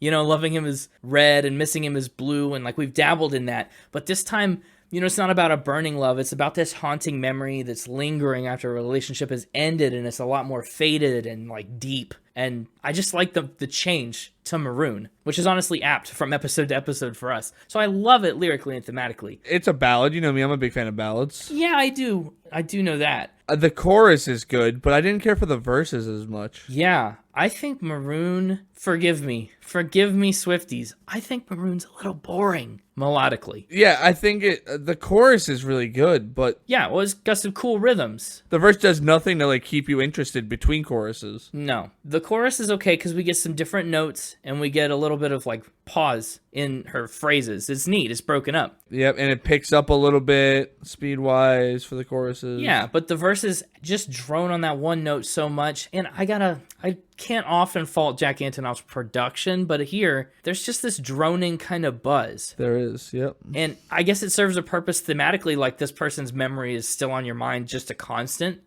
presence in your life, even though they're gone. So it's like that ringing kind of feeling. I just don't like hearing it. I don't know. It's one of my least favorite songs on the album, and I kind of resent how popular it is. It's very popular. Because I would put it so much lower than I think the general populace has. And it's all a matter of personal preference. I'm not yucking your yum. Just, you know, lyrically great. Musically, I sure wish it was a little different. Maroon debuted at number 3 in the United States and picked up 37.6 million streams in its first week. Almost like this very podcast. If only. One of these days. Maybe the Swifties can take us to the moon like Cruel Summer. Yes, Swifties, help us. Up next is the biggie, though. I guess Grammy loser a couple times, but Anti-Hero is next. Yeah. The big prevalent single. Big song. Again, I cannot believe it lost all its nominations. Yeah, I mean, people liked Flowers better. I guess so. So, is Anti-Hero one that breached your Connor barrier? Oh, yeah. I thought so. So, not a first time listening to this song. What'd you think? Can you remember the first time you heard it? No. Okay. I think it probably just came on shuffle on Spotify. So I was like, hey. You like Taylor Swift. It's like, you're the biggest Swiftie out there. Have this. And I had it. Yes, so you did. I think it's a good song. I can understand why it's the most popular. Well, it's probably, I guess, second most popular according to the Spotify plays, isn't it? No. Is it? No, most popular. You're right. Never mind. By far. Yeah. Second most popular according to Grammy voters. It has the classic Taylor sounding chorus, I think. Yes. The first two were very different for her sound, at least from what I've known of it. You're right. And this was the first one I was like, yeah, this gives me like Taylor vibes as she was exiting country and going into pop. Yeah, I think that's pretty accurate. Lavender Haze is a little experimental. Maroon is a little like we didn't start the fire. How Billy Joel wrote all the lyrics first and then tried to make a melody, and it was the one note kind of thing of we didn't start the fire. That's what Maroon feels like. Yeah. Anti-Hero does feel like a proper, fully fleshed out, familiar but brand new Taylor Swift song, and I like that. Yeah. I had only one lyrical change I would have made. What is it? No, go ahead. I want you to guess first. I'm just gonna see if you pick the one line that everybody talked about when it came out. I don't know. What is it? Well, the line that everybody was absolutely thrown for a loop by when the song first came out was, sometimes I feel like everybody is a sexy baby and I'm a monster on the hill. So I did write that down as what the heck does that mean? But that's not the one I would change. Okay. Yeah, apparently that's an allusion to like 30 Rock or something. I don't know. Oh, interesting. Yeah, I heard that line and went, interesting. I guess monsters on hills like sexy babies. I don't know. That's what everyone thought too. Yeah, I think the meaning behind it, the point of it is supposed to be that everybody is so like superficial, glamorous and caught up and involved in everything, and she isn't bought into that, and so she comes, lurching towards the city but not fitting into it, being out of place there and destructive because she's not a part of the in crowd. You know what I mean? Yeah, for me, I think this has been my favorite lyrical song so far. There's a lot of really good lyrics in here. Okay. I have this thing where I get older but just never wiser. Great line right off the bat. Mm-hmm. When my depression works the graveyard shift. That's a relatable one. Yeah, but what would you change? It's in the chorus. Oh. And it's a bit nitpicky. It's me. Hi, I'm the problem. Yeah. It's me. It's me. Hi, I'm the problem. It's me. It's me. Hi, I'm the problem. It's me. No way. It's me. I was never going to guess that. Which part of that do you think I'm not happy with? It's the fact that it goes, it's me so much. Like change the second it's me to something else. No, she does. Or, it's me. Hi, I'm the problem. I seem? No. It seems? I don't know. That they all... No. No. It goes, it's me. Hi, I'm the problem. It's me. Every time. I don't like that it's me. Hi, I'm the problem. It's me. Like, you just said it's me. You didn't need to say it's me again. Say, like, I don't know. There's going to be something that you could have done. I'm thinking of at tea time. Everybody agrees. It does change. Oh, well, that's the next line. I'm mad because it goes, it's me. Hi, I'm the problem. It's me. And then at tea time. It goes, it's me. Hi, I'm the problem. It's me. I don't like that she says it's me to end that phrase again because she started the phrase with it's me. I think but it reemphasizes that. The whole point is that she repeats it. I don't like that. No, I don't like that. There's no need to repeat it. That's not the whole point. Totally. It's the most iconic part of the song. Yeah, I agree. It's the most catchy part of the song. It absolutely is. I just think nitpicky. You could have said it seems or something else that kind of rhymed with me there. That it would have had the exact same impact. It would have conveyed the exact same thing, but it wouldn't have just said the word "it's me" 5 words after they already said the words "it's me." It's a bit nitpicky. It is. I think it's the catchiest part of the song. It I is. like it. Everybody sings along to it. I do too. Everyone does. I just think, especially when you get to the part where over and over and over she's just saying it's me, hi, I'm the problem, it's me, like 4 times in a row. It's like that's a lot of it's me's. I guess. It's where it really gets highlighted, the problem. Like you could look past it if it just happened once a chorus, but then she really doubles down on a lot of it's me. I got a bit Mario vibes. Like she was the letter A away from having a Mario moment. Yeah. Which now, as I'm thinking about it, I really just want a cover of this song sung like in a Mario voice where it's a me. Hi, I'm the plumber. It's a me. I want a mixtaper cover of this song where he says, hey, it's me. Hi, I'm the dastard. It's me. Oh, it's me. Yeah, it's me. I'm the dastard. It's me. It'd be great. Oh, You're right, though. The chorus kind of says it all. She's the problem. It's her. She's in her own head. She considers whether this whole world is against her and if she's the one to blame. She goes into this hypothetical situation of the daughter-in-law killing her for the money. yeah. Which I guess means the corn in the well worked and she got a husband. It's fun. Just the whole thing is this kind of commentary about how when you're rich and famous, you never really know who you can trust or be comfortable around. Yeah. She's called it one of the most honest songs she's ever written. But to that end, too, I feel like our insight's kind of limited. She said, I really don't think I've delved this far into my insecurities in this detail before. I struggle with the idea that my life has become unmanageably sized, which is probably an understatement even still. But she said, not to sound too dark, but I just struggle with the idea of not feeling like a person. This song is a real guided tour throughout all the things I tend to hate about myself, and it's all those aspects of the things we dislike and like about ourselves that we have to come to terms with if we're going to be this person. So she said it's a really honest song. It's definitely one of my favorites, but I think it took time to grow. It was, not a first listen hit for me, but by now, obviously it is. In the first 24 hours that Anti-Hero was released, it got 17.4 million streams, making it the biggest opening day for a song on Spotify ever. And of course, this is the #1 song that kept Lavender Haze from the title. It also apparently, and unsurprisingly, has been her biggest radio hit since Reputation's Delicate. So actually, according to the Spotify plays, Lavender Haze isn't the second most popular. Karma takes that for the Spotify plays, which surprised me. Yeah. Because I would have thought it was Lavender Haze, and then it was by 20 million plays. It doesn't surprise me. Karma takes it. Karma's good. Yeah, no, Karma's good. I just, I heard a lot of things about Lavender Haze, so I thought it was going to be #2. Yeah. And then when I pulled up the album and it wasn't, I was like, oh. Right. A surprise. A shocker. Now, Mr. Problems with breathy vocals but loves the ballads guy, how'd you feel about Snow on the Beach featuring Lana Del Rey? It's weird, but beautiful. Lana Del Rey does great. Yeah? I'm trying to stay positive. Oh, gosh. Lana Del Rey does do great, and people agree with you. But also, it came out and everybody listened to the song and was like, where's Lana Del Rey? Like, where is she? Yeah. She's here, and they just couldn't find her. Their voices are kind of similar, especially just she's quiet and soft and so gentle here that she is a little hard to pick out.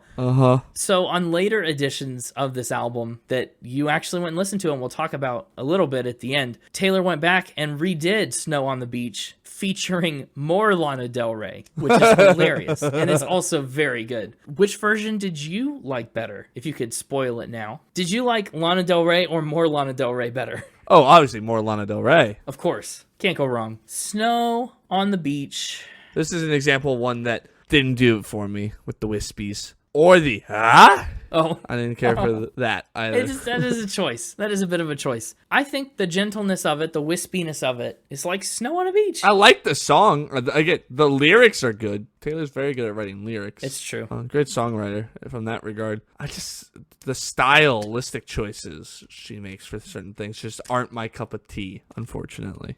Snow on the Beach is all about how rare and strange it is for two people to fall in love at the same time and in the same way. It's like snow on the beach. Hard to find and strange. What are you doing here, Snow? This isn't your thing. No, this is sand territory. What is sand but rock snow? Oh. I'm just kidding. Don't go down that rabbit hole. Nope. Taylor said that the song happens in this cataclysmic, fated moment where you realize someone feels exactly the same way that you feel at the same moment, and you're kind of looking around going, wait, is this real? Is it a dream? I don't know if I've ever actually seen snow on the beach. There are a lot of beaches that get snow. You absolutely have. Have I? Yeah. Because sand is just rock snow. So all right. You go to the beach. There's Snow on the Beach got to #4 on the Billboard Hot 100 in the US, which actually made it Lana Del Rey's highest charting song, which is wild. I can't believe that she hasn't charted higher than that. I mean, she was up for Grammys this year in her own right. I thought she would have surpassed #4. The one about this that gets me is how often they say snow at the beach. I didn't realize it until today when I was getting ready for this episode, but so many of these snow on the beaches are snow at the beach. you. I know. It's not all of them. It's just some of them. And I wonder why they did that. I wonder what the distinction is. Yeah, I don't know. I don't know. It's weird. One of my sleeper favorite songs on the whole album is You're on Your Own, Kid. And you always have been. Definitely a step up from Snow on the Beach for me, especially in the lyrics department. You're on Your Own, Kid is all about someone who thought they were in love, only to realize that it slipped right out from under them. And I mean, holy cow. It's one of the best pre-choruses on the entire album because it builds so big, so fast with this real intensity to it. Underneath lyrics like, from sprinkler splashes to fireplace ashes, I waited ages to see you there.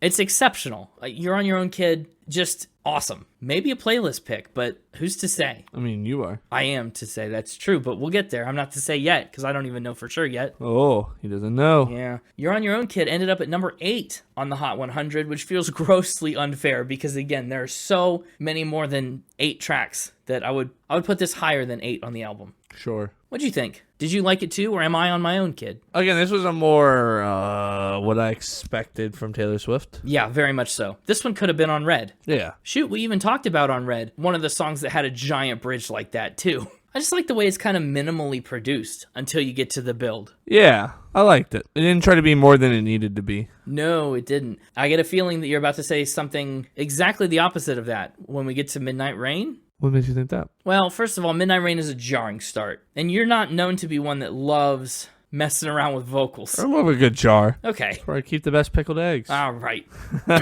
Yeah, but am I wrong, though? Is Midnight Rain a sneaky winner for you? I feel like it wouldn't be. You never like modulated vocals. Don't put me in a cage. You rarely like modulated vocals. Full offenses or pageant queens or pretenders. Apologies. I wanted it comfortable. You want that pain. But no, this one didn't do it for me. Oh, yeah, no. Yeah, it did it for a lot of other people. It had so much potential. Where'd it miss? I really liked that it came like a postcard, picture perfect, shiny family, holiday, parent, like that verse bit, like that faster lyric, da da da da da da da, like that's good. And the music under it, there's some cool stuff that happens. Yeah. Instrumentally there. It's the chorus, isn't it? It's the chorus. Wow. Completely just swept it out. That's kind of sad. I mean, this is the song that gives us the title track. It's not the only one that gives us the title track. No, it's not. The first song starts with like "Meet Me at Midnight." Yeah, I know. Yeah, I like Midnight Rain a lot, and the more I think about it, the more I kind of like it. Actually, first of all, I don't have any problem with the vocal modulation. I think it's kind of fun. It's a choice. It's a risk, but I think it's a rewarding risk. It gives this song a really unique style that no other song on this album really touches much. I also think it's very steeped in this metaphor, right? It's about a speaker who left a lover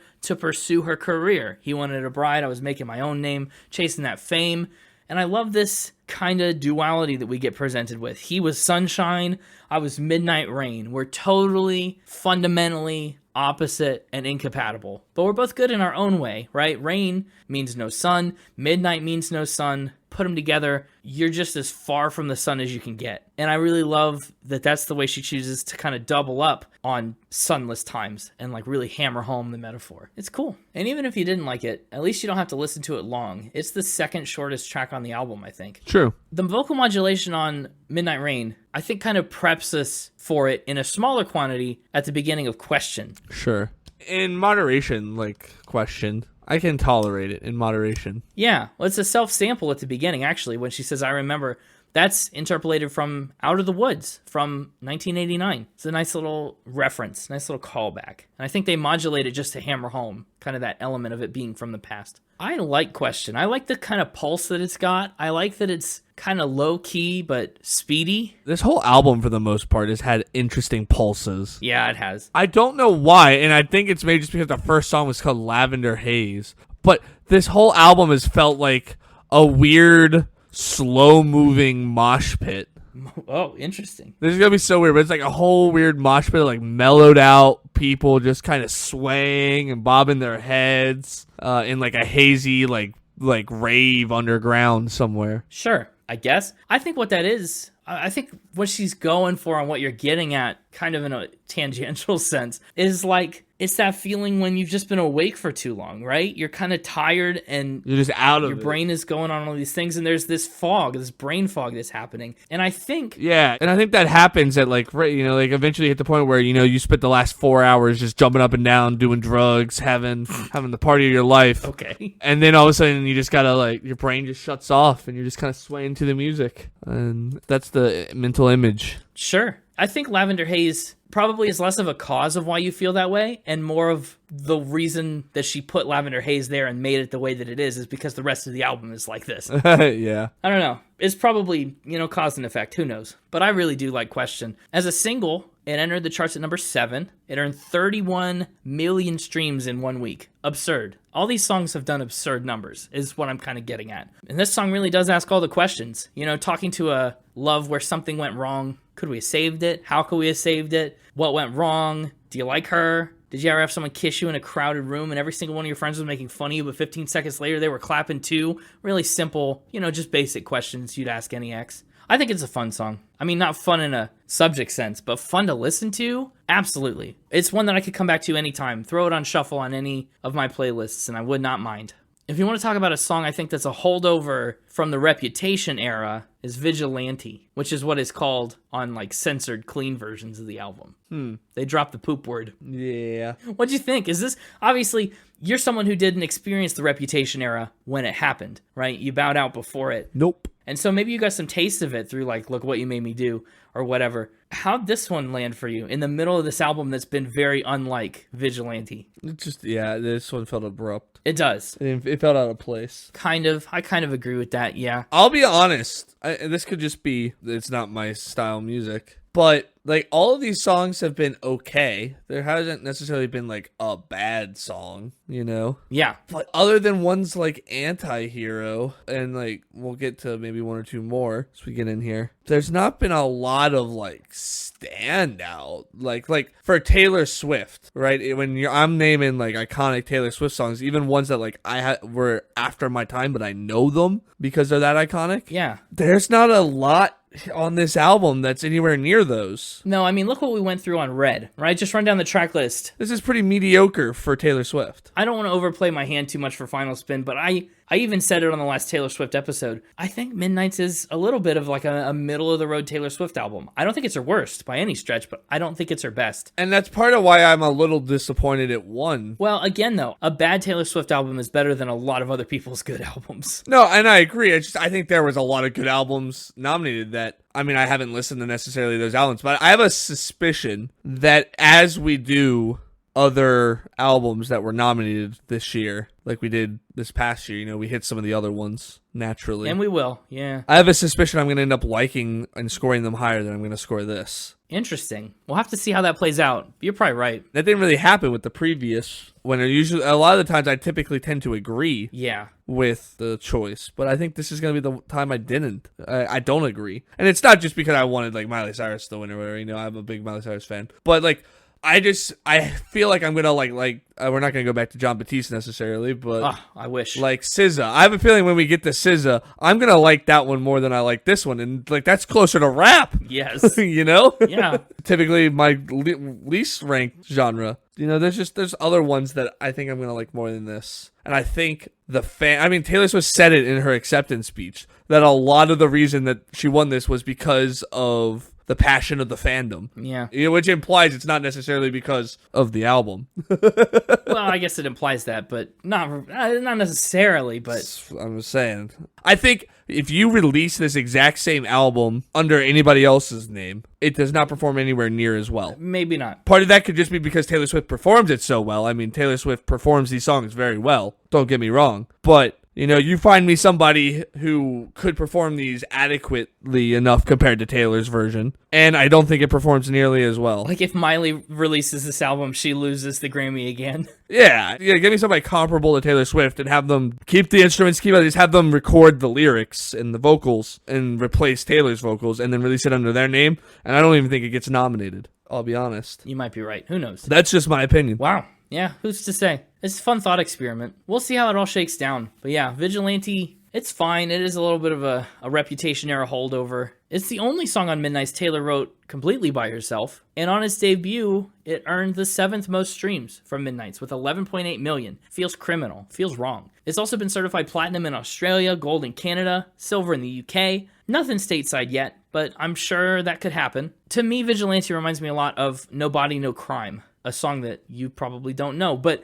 in both cases, she kind of walks us through this fiction or fantasy where she goes and takes revenge on somebody who's been, you know, doing bad things. In this case, it's an ex who is really mean to her, really nasty, and she does so by letting his current wife in on the plot. So they collaborate, they scheme, and they sell him out to the FBI for white-collar crimes. Get him safely put behind bars like vigilantes. People have speculated that it's kind of an allusion either to her very public disputes with Kanye West, take notes, and Scooter Braun, but she never talks about, you know, who she writes these songs about specifically. So we probably won't ever really know. It's all right. It's ranking in the Spotify plays. The only one I'm upset about is Mastermind. I'm sad that Mastermind is beneath Vigilante, but otherwise, yeah, that's about right. But how about Bejeweled? We're straight back into the sugary pop world. Yeah, I'm a fan of the chorus of Bejeweled. Best believe I'm still bejeweled. Totally. The chorus is the best part of the song. The song started off a little bumpy. Really? But when we got to that chorus, it made up for it. Yeah, there's a couple weird vocal rhythms at the very beginning that had me going, interesting. Oh, like in We Danced All Night, like she crams a lot of syllables into one little bit. Yeah. Okay, yeah, that's fair. I really like Bejeweled a lot. It was such a memorable moment of the Eras Tour. I liked it a lot. Bejeweled peaked at number 8 on the Billboard Global 200. Debuted at number 6 in the US with 35.5 million streams. Taylor directed Bejeweled's music video herself. It features cameos from Haim and other notable names like Producer of the Year Jack Antonoff, actress Laura Dern, Queen of Burlesque Dita Von Teese, and many, many more. And it's a very like Cinderella type story, which obviously is very thematically fitting as Cinderella gets magically bejeweled and polishes up real nice to go to the ball. I really like the flash and the glitz and the glam of Bejeweled. It kind of stands alone on this album, just in the way that it's produced. I think Jack Antonoff gets a lot of my credit for Bejeweled. He really makes this song sound like something special. He makes the whole place shimmer. And so does Taylor. But really, just listen to the synths. Listen to the way it just gleams. It's kind of, to this album, what Delicate is to Reputation, for me. Interesting. Yeah. It's about how even though she's ventured into other styles and other genres, you know, she's kind of traveled here and there, but she's still able to make the whole place shimmer. She's still got it. Still one of the biggest pop stars in the world. People have also kind of put out there that it could be another subtle jab at Scooter Braun. Again, you know, clearly she's still bejeweled with the overwhelming success of her newer records and the Taylor's versions. So she's still winning in that regard too. I like Bejeweled. Diamond's Gotta Shine. One of my least favorite songs on the album. Maybe it's a hot take, but I don't think it is. Looking at the Spotify plays. Labyrinth. No, it's definitely a low point. Yeah, but I think it's honestly good album ordering that we've put this low point in between Bejeweled and Karma like we have. I agree. Because it's surrounded by higher points. Smart. Labyrinth, first and foremost, taught me that I really frequently screw up the spelling of the word labyrinth unless I type it very carefully. I can't put the Y in the right place. Yeah. Yeah, it's a tough one. It's a tough one. Yeah, I've never really thought about it, but do you usually want to go lab R-Y-N-T-H? Yeah, I just want to skip the I. Yeah. Maybe if I wrote with my pen in between my other fingers, I'd do it better. Maybe. Labyrinth, conceptually, is fine. You know, as strong as ever. It's about the complications of navigating a new relationship in the context of it being like a labyrinth. There's lots of unknowns and blind corners, and it's unfamiliar, maybe disorienting. There's a lot to learn and get acclimated to when you start to dig deep into a relationship with a new person for the first time. So I like the labyrinth metaphor. I like the idea, oh no, I'm falling in love again. It's scary, it's strange. But I don't think the song itself, the way it's produced and the way it sounds, does too much for me. It is vast though, echoey and large. Critics have called Labyrinth a stealth classic, because it'll probably have some strong staying power, they think, despite missing a lot of the hallmarks of an obvious hit. I don't know if it will, but, you know, nevertheless, it ended up at number 12 on the Global 200, 14 in the US. And I don't dislike it, I just like it less than everything else here. No, I kind of dislike it. Oh, okay. It's got some modulated vocals, it's a low point, it's just probably least favorite track. Fair enough. Okay, but, I mean, did you like Karma? Oh, yeah. Oh, yeah. That's the other one that broke the Connor bubble. Yeah? You knew this one earlier. Yep. Karma's a big standout, a huge hit. I mean, they've all been huge hits, but Karma especially was a huge hit. Like, it was the one that she used to close the concert level huge hit. I'll be honest. Be honest. Karma and Anti-Hero really set some expectations for what the rest of the album was going to be, and it did not match. Whoa. Did any tracks come close to matching it? Did you find any new, like, semi-favorites? Yeah, I mean, I got my top 3. Yeah, of course. I'm just saying, I expected the album to sound more like Karma and Anti-Hero, and the majority of the album is more like Maroon and Lavender Haze. Totally. And I love Maroon and Lavender Haze. They're way more emblematic of this record. Yeah. But I think the fact that freaking Karma and Anti-Hero are the two most popular songs point to the fact that the rest of the album should have been more like them. The people's champion, ladies and gentlemen. I mean, if the rest of the album was more like them... Maybe it would have won Album of the Year. Yeah, maybe it would have won my vote for Album of the Year. Yeah, I like Karma a lot. Karma was Midnight's third single. Yeah, Karma's very good. That's funny. That's because kind of what the whole point of the song is. Karma's really good for her. Yeah. Karma was actually the only song to get just a straight up remix new version, unless you count More Lana Del Rey as a remix. But this one got the Ice Spice remix. Yep. Yeah. Karma peaked at number 6 globally, number 2 in the United States. Karma's all about how what goes around comes around. Not just like what Karma is. The song Karma is also all about that. She's saying that she's put a lot of good out into the world, and now she's reaping the benefits, getting a lot of the good right back. Me and Karma vibe like that. She said one of the themes about Midnights is how you're feeling in the middle of the night, and that can be intense. Self-hatred, intense self-love. You go through these very polarizing emotions when you're up late at night, and your brain just spirals. It can spiral downward, and it can spiral way up, and you can really be feeling yourself. And Karma is written from a perspective of feeling really happy, really proud of the way your life is, feeling like this must be a reward for doing stuff right. It's a song that I really love because I think we all need some of those moments. We can't just be beating ourselves up all the time. You have to have these moments where you're like, you know what? Karma is my boyfriend, and that's it. What is your favorite depiction of what Karma is? I think it's the line, "Sweet like honey, Karma is a cat."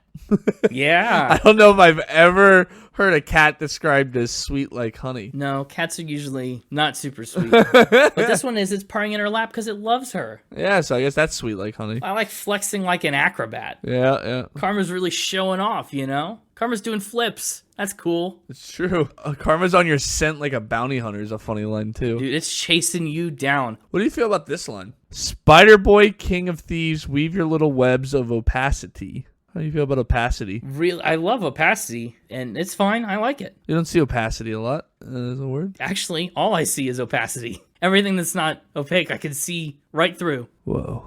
I really like Karma's a relaxing thought. Aren't you envious that for you it's not? Like, I can chill out and embrace karma because I've done good. For you, you got to stress out about karma because it's bad for you. That's such a cool line, such a nice little twist. Yeah. And people have often just misunderstood what she's saying. So I've heard a lot of, like misheard lyrics about aren't you envious that for you it's not. That's fun. I also think it's cool because karma is obviously like a big theme on Reputation too. So it's another moment that kind of ties these albums together in this overarching story of her career. That's cool. What did you think? This version or the Ice Spice version? Not as good. The Ice Spice version wasn't as good? Mm-hmm. I actually kind of agree. I have never listened to Ice Spice. Just to clarify, I only know Ice Spice from the few times I've listened to the Karma remix. I feel like it's just missing something. Yeah, I don't know. I was such a big fan of the original. Yeah. When I got to that, I was like, no. Yeah, it just feels different. I don't know. She should release another version With more Ice Spice? of this album. No,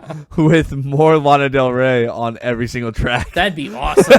she just adds her into every single. But still singing Snow on the Beach. Oh. Just hide her in there like a Where's Waldo. The remix of Karma with Ice Spice was Taylor's first time working with a female rapper, and honestly, I think maybe her second time working with any rapper. She did a version of Blank Space with Kendrick, and a Taylor's version of Blank Space with Kendrick. She is known to have feuds with rappers, so. Well, really just the one. Really just Kanye. But it's fine. The collaboration came about after Ice Spice and Taylor Swift met at the iHeartRadio Music Awards in 2023. The awards happened in March, and by May, they announced the remix. Oh, nice. It came together very quickly. And of course, as is fresh on all our minds, it was nominated for Best Pop Duo or Group Performance at the Grammys, but did not win. Lost out to SZA and collab queen Phoebe Bridgers, Ghost in the Machine. Karma's a great one. I also really, really love Sweet Nothing. I think this is a sleeper hit. I like the instruments on Sweet Nothing. Yeah, I like the rhythm because it's like fast, but laid back in its production, so it's soft and gentle, even though the tempo's going like pretty hard. Yeah, the vocals going pretty fast, and the instruments are going like halftime to what the vocals are doing. Yeah, and I really love just the way the words kind of tumble. Do do do do do do. Like they just fall and flow. Yeah, and she's been doing a lot of fast vocal stuff on this album, but I don't think it's always necessarily landed the way it lands here on Sweet Nothing. Yeah, I think it's a really cool stylistic departure, but I think we also have to boo this one a little tiny bit because it's co-written by her now ex, longtime boyfriend Joe Alwyn,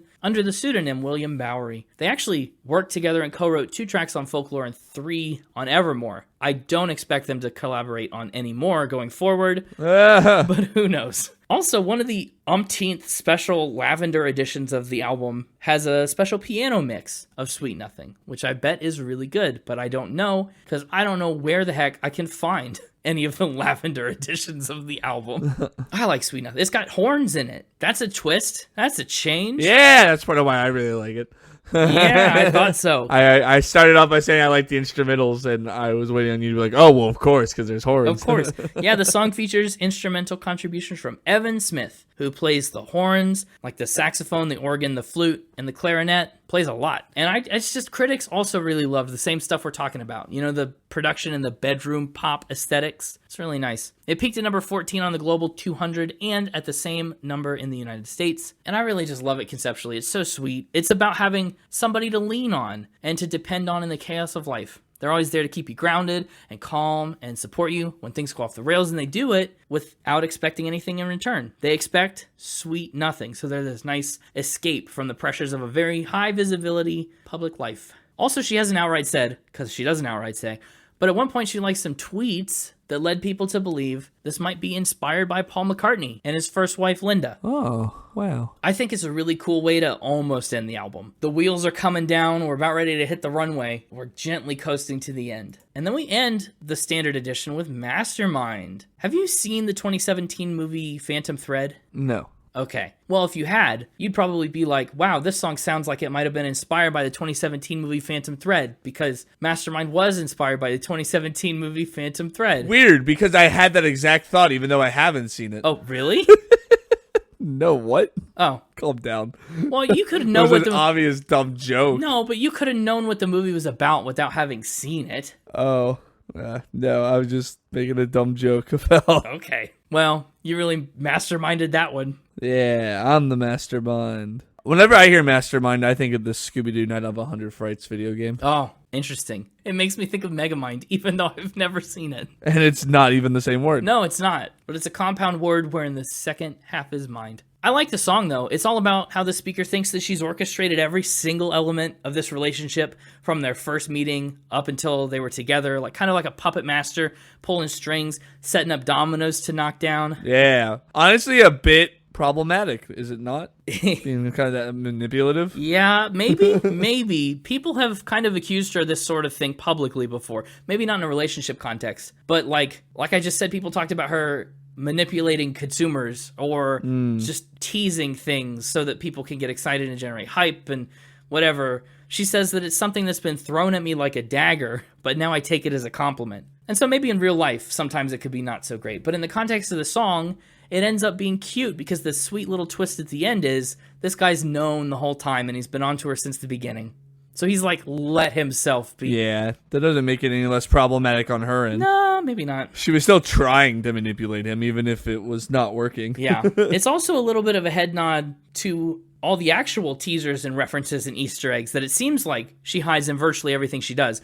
Either she hides them on purpose, or these eagle-eyed and conspiracy-minded fans just end up finding connections, like Paul is dead. They just pick everything apart until there's a clue there. Taylor said, Mastermind is a song that I put last on the album because I'm really proud of it. And I loved that when we were making this song, we wanted the verse to sound like a romance and this sort of Heroes type soundtrack. And then we wanted the chorus to sound like a villain has just entered the room. And the idea that you're flipping this narrative and that you've been planning and plotting things and making them look like an accident. She said, it's sort of an inside joke between me and my fans. I tend to do that. And so this is the romantic version of that. I think it's a fun little story. And I mean, again, it's all fictional, right? Problematic or not. She's just telling a story. Obviously, she didn't do the stuff in Vigilante either. I don't know. And last up, I mean, we're not going to go through track by track because we'd be here till the next Grammy special. But in general, what did you think of the extra tracks from the 3 a.m. edition? Any favorites? Any standout moments? The extra tracks almost got closer to what I thought the album was going to be based on Karma and Anti-Hero. Yeah. Like The Great War has that more poppy vibe to it. Mm-hmm. Paris has that to it. Paris is great. I like them all. I can't get over that they feel a little bit like bonus tracks. I don't think they're filler. I don't think they're like bloat. Yeah. I think they belong in this collection. High Infidelity is High Infidelity is an incredible song. Yeah. Glitch is a little weird, but fun. Glitch is a little weird. But like, it's so much closer to the Karma Anti-Hero like sound than the weird, melancholy, hazy sound that the majority of the main album had. And so I did find myself kind of going like, why weren't these on the original version, you know, and get some of the other ones out? Yeah, well, and I mean, they kind of were. They came out 3 hours later.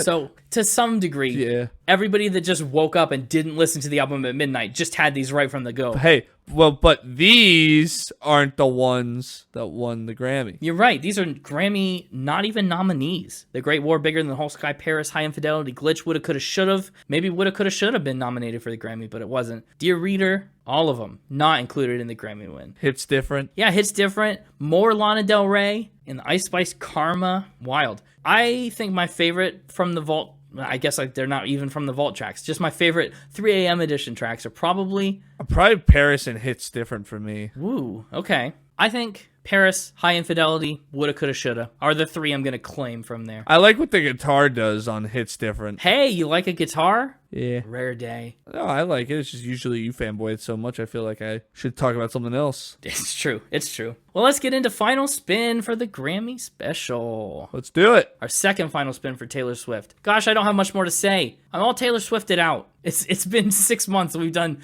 2 very thorough, lengthy Taylor Swift episodes. But let's talk about Midnights. The music is catchy and very memorable in a lot of spots. Sometimes it's not. Maroon, it's not. For the most part, it's pretty consistent, pretty good. Give it an 85. Lyrically, going 83. I don't think it's Taylor Swift at her best. Is it Taylor Swift at her good?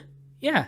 But I feel like my expectations, like you, were kind of in a different place going into Midnights. And that factored a little bit into the score. 83 on the lyrics. Instruments and production, 84. I like the haze. I like the vibes. Sometimes it gets to be a little bit much. And yeah, I guess there is a little bit of a lack of consistency maybe throughout all these tracks. I mean, to talk about how you've kind of got a group of tracks in Karma and Anti-Hero and Bejeweled, and then you kind of got another group of these tracks in Question and Labyrinth and Sweet Nothing. And then you've still got another group of these tracks that don't fit anywhere, like Vigilante. You know what I mean? That kind of breaks the album up in a weird way for me. 84 for instruments and production, 87 for overall vibe. That gives its overall score an 85.7, ranking it at number 275. Those of you that listened to the Red episode might notice it's 150 below Red. Red was number 125. I thought Red had better everything. Actually, it scored higher in every single category, which is a shock to me because I usually like newer Taylor better than older Taylor.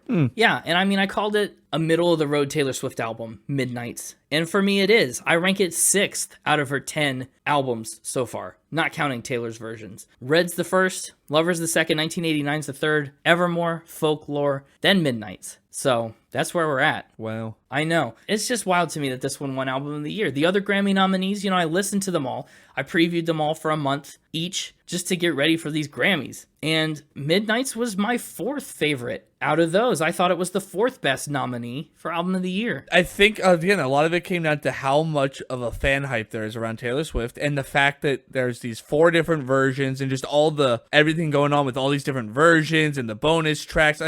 These bonus tracks, I think, played into, even though it wasn't on the official version that was being voted on, played into some of the voters' minds. It almost had to have. 100%. With how quickly it came out after and all the stuff with the clocks, and there's no way that just the hype around this album didn't contribute heavily to the voting pattern. It totally did. And I think it depends on what sense you're considering the album of the year. Are you looking at the best album of the year? Are you looking at the album that most defined the year? Because I don't know if it's the best album of the year, but I absolutely think if you're going to pick an album that defined 2023 in the music world, it was Midnights. I think it was Endless Summer Vacation. No, it was and not. I think Midnights was 2022. Okay. Because it came out in 2022. But that's besides the point. It only came out in October. Endless Summer Vacation defined the summer of 2023 by far. I don't know. It was everywhere, all summer long. Do you know how many songs I heard from Endless Summer Vacation on the radio? Flowers. Well, I don't listen to the radio, but I heard several of the I'm songs just saying. just like in stores and like, heck, there was one time I was like in Subway. And which song was it from Endless Summer Vacation that just like was playing? I was like, "Whoa!" I didn't even know this one was a single. Like it was everywhere that summer, at least for me. I just think it's indicative of why Flowers took Record of the Year and why this one got the album. Also, as far as it compares to our past Grammy Album of the Year winners, Harry's House last year was 86. We Are from 2 years ago, ranked number 66. So this is nowhere even close. I mean, the other two ranked top 100. They ranked top 100. I know, pretty impressive. This one was, bottom quarter of the 200s. What is it? You said like 275. Yeah. So it's a major drop-off. And in 2021, we didn't do a Grammy episode, but she won that Grammy with Folklore. Folklore's ranked 234. Even that was a better winner of Album of the Year for me. Wow. So this is definitely, I think, not again, nothing against Taylor Swift. Obviously, I'm a fan, but this was probably the 4th of 4 out of the last 4 albums of the year for me. And again, 4th of the nominees this year, but that's me. How about you? Yeah. How'd Midnight's do? How'd it compare to Red? For me, I think this is definitely 3 for 3. 3 out of 3 for me as well, because I have John Batiste. You gave John Batiste a pretty high 8. Oh, he was the top of the 8s, though, at his time. And I think he's fallen since then, right? He was not the top of the 8s at his time. Was he not? No, you still had Halsey and Randy Travis up above him at that time. Oh, okay. But Harry's House is actually, my gosh, right beneath John Batiste. You've got a They're right Grammy together. group. I have a little Grammy group. Whoa! The Country Clump and the Grammy group. Calm down. And the Blues Bar. It's the Country Club, the Blues Bar. And the Grammy group. Yeah. Is this one going to get an 8 right in that wheelhouse? I don't know. Let's find out. It sure isn't. No, wow. Oh, wow. That sounded adamant. Yeah, this is 3 out of 3. I think I've said everything I have to say. I think Taylor is the greatest artist of our time, I think. From like a power. An impact standpoint? An impact standpoint, yeah. From an impact standpoint, I think. Especially socially, if not musically. Plenty of people might not like her music. Plenty of people might not be into pop music or whatever. And certain people might not think she's overhyped or whatever. But you can't deny the star power Taylor Swift has in the world of music. No, she's changed the very way we hold our writing utensils. Yeah, I mean, when it comes to music, she's got some of, if not the biggest star power. Pretty true. But I don't think this was her best work. I agree. The only other album that was nominated for Album of the Year that I have listened to is Endless Summer Vacation. Shocker. Listen to that the day it came out. Oh, yeah, you were at midnight, huh? No, You're making fun of me not to a be minute. there No. at midnight. You freaking stayed up till midnight to listen to it the minute it was released. I was awake at midnight anyway. I didn't stay up. I was awake and chose to spend some of my time doing that while I was awake. I just got a notification. It was like, Endless Summer Vacation, new album by Miley Cyrus, dropped today. And I was like, oh, I'll check this out and listen to it. I had no idea it was even coming out that day. But so I know I like that one better. But I suspect many of the others, even the ones we won't do on this podcast, I would have liked better. The only one I might not have liked better is Olivia Rodrigo. Sorry, Olivia Rodrigo. I'm telling you, let me tease it a little bit. We are going to come back and do some of these other nominees as episodes. The first one we're going to do pretty soon is SOS by SZA. How are we not doing SZA soon? Yeah. We're doing SZA soon. It'll come out, in a while. We're obviously recorded ahead a little bit, but yeah, it's definitely coming out. If it didn't win today, we were going to do an episode on it. So that's coming. Others are coming, but they'll be later. Just, by the end of the year, we'll have a pretty interesting couple comparisons that we can draw about this year's nominees. Sure. So for me, this one, and I thought I was going to get a lot of hate, and then you put it in almost the 300s. Well, okay, but I've ranked like 750 of these things. Yeah.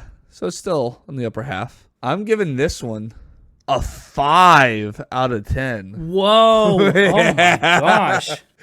That's the biggest drop off in Spin It history from an album by one artist to the next album by that artist, because this is the first time we've done it. Get it? That's the joke. Yeah, that's the joke. Yeah. Yeah, but you gave Red a pretty medium high 9. Yeah, it's in the country club. Yeah, it's up there. It's just below Toto 4. Wow. And close, honestly, really close to Plastic Hearts. Yeah.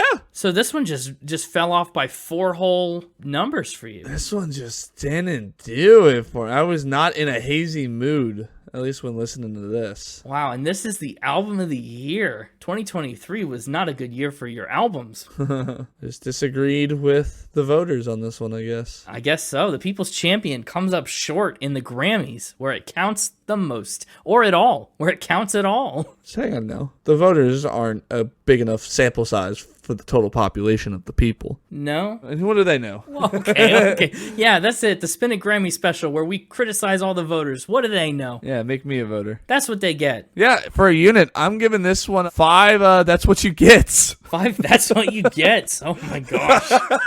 So, yeah, because that's what she gets, I guess. For what? She didn't do anything. I mean, she put out an album that wasn't as good as her other ones. To beat Miley Cyrus's. Well, no. Listen, I don't want you to think I'm giving it a 5 because I'm vindictive. I'm giving it a 5 because I just didn't care for the album. Okay, fair enough. I'm glad you're clear about that. Yeah. No. Miley Cyrus could have not been nominated at all, and I would still feel this did not deserve to win in the slightest. I just have to agree. From an album, from a musical standpoint, it would not have been my pick. No. Impact standpoint, though, I stand by it. It probably was a clear head and shoulders above, but... Yeah. But then that just, if that's the way people are going to vote, that just encourages the behavior to try to have a big impact and a big splash and do crazy things with your album release, not so much have a good album. Or, I mean, be Taylor Swift. Put out the worst album in the world if I have a wild impact with it. Put out 8 different versions that all release 3 hours apart, and everybody collects, and it's like You're not Taylor Swift, and I mean, as much as you want to copy your handwriting, I know. it's just a fact of life. My top 3 though in album order: Lavender Haze, Nice. Anti-Hero, Yep. Karma, Big jump. and Sweet Nothing as my honorable mention. Oh, I was going to say, whoa, that doesn't make any sense, though, for you to take more than your usual. Okay. Oh, I guess I didn't ask where in your 5s it's going. Oh, yeah. Whoops. I meant to tell that. We were just so shocked by the 5. You haven't put a 5 in here since we've been in triple digits. Your last 5 came in episode 92, Miranda Lambert. Miranda Lambert. She did not make the country club. This is going to go right below Weezer, the Blue album.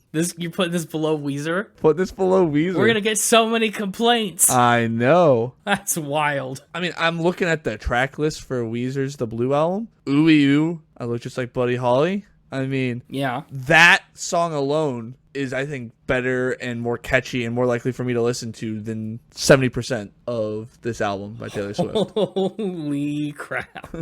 I think I'm more likely to re-listen to Buddy Holly by Weezer than I am to revisit like Midnight Rain or Maroon or Labyrinth. That's a wild comparison. I don't endorse all the opinions expressed by Connor on this podcast are solely his own. That's wild. You don't think Buddy Holly's such a good, catchy, iconic song? Yeah. I mean, it's fun. It's fun. You think Labyrinth is better than it? I didn't say that. All right, so then it sounds like you're agreeing with me. I think there are elements of Labyrinth that are certainly better. Better than I'd re-listen to Buddy Holly on repeat for 24 hours. Can you tell me what Buddy Holly's about? Absolutely not. Okay, see? Now ask me if I can tell you what Labyrinth's about. Can you tell me what Labyrinth's about? Absolutely not.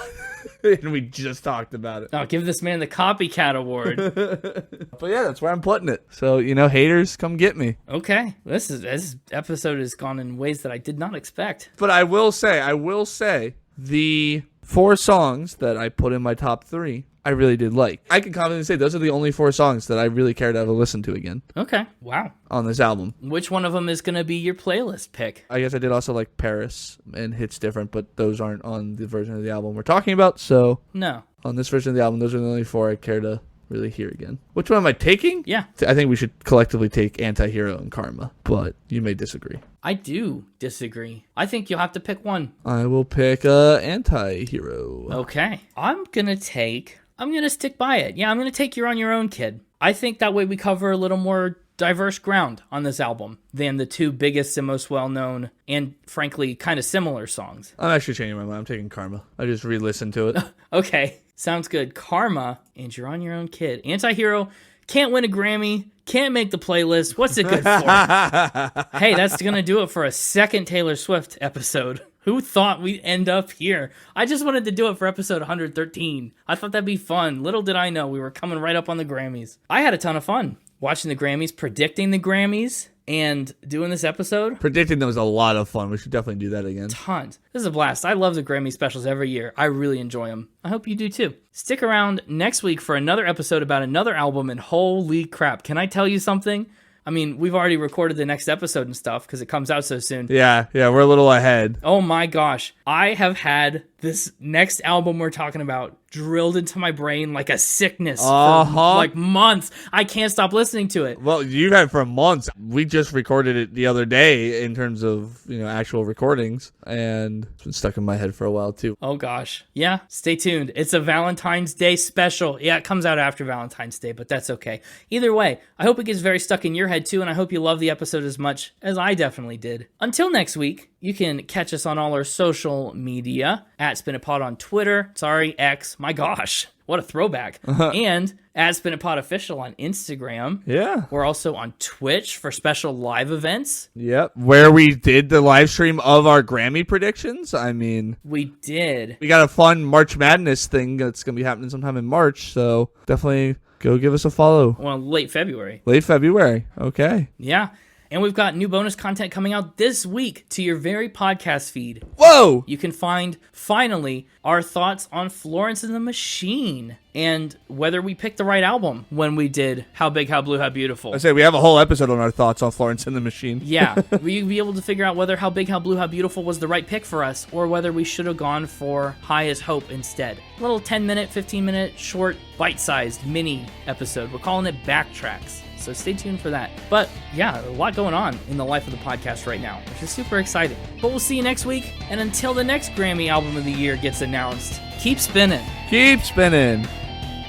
So, what should we do for our third Taylor Swift episode? I mean, it's gonna be Tortured Poets Department, right? I mean, it's been released and it's gonna win next year too. So just the odds of that are sadly high. We just can't. I don't know. We'll see what happens. The Grammy Special is a tradition. We can't break it. Hey, listen, if it comes out and it's a really good album, I have no problem with it winning and doing it again. I just don't want it to be another Midnights. Well, one thing's for sure, whatever it is, it won't be another Midnights. I bet it'll be in afternoons, because Midnights become our afternoons.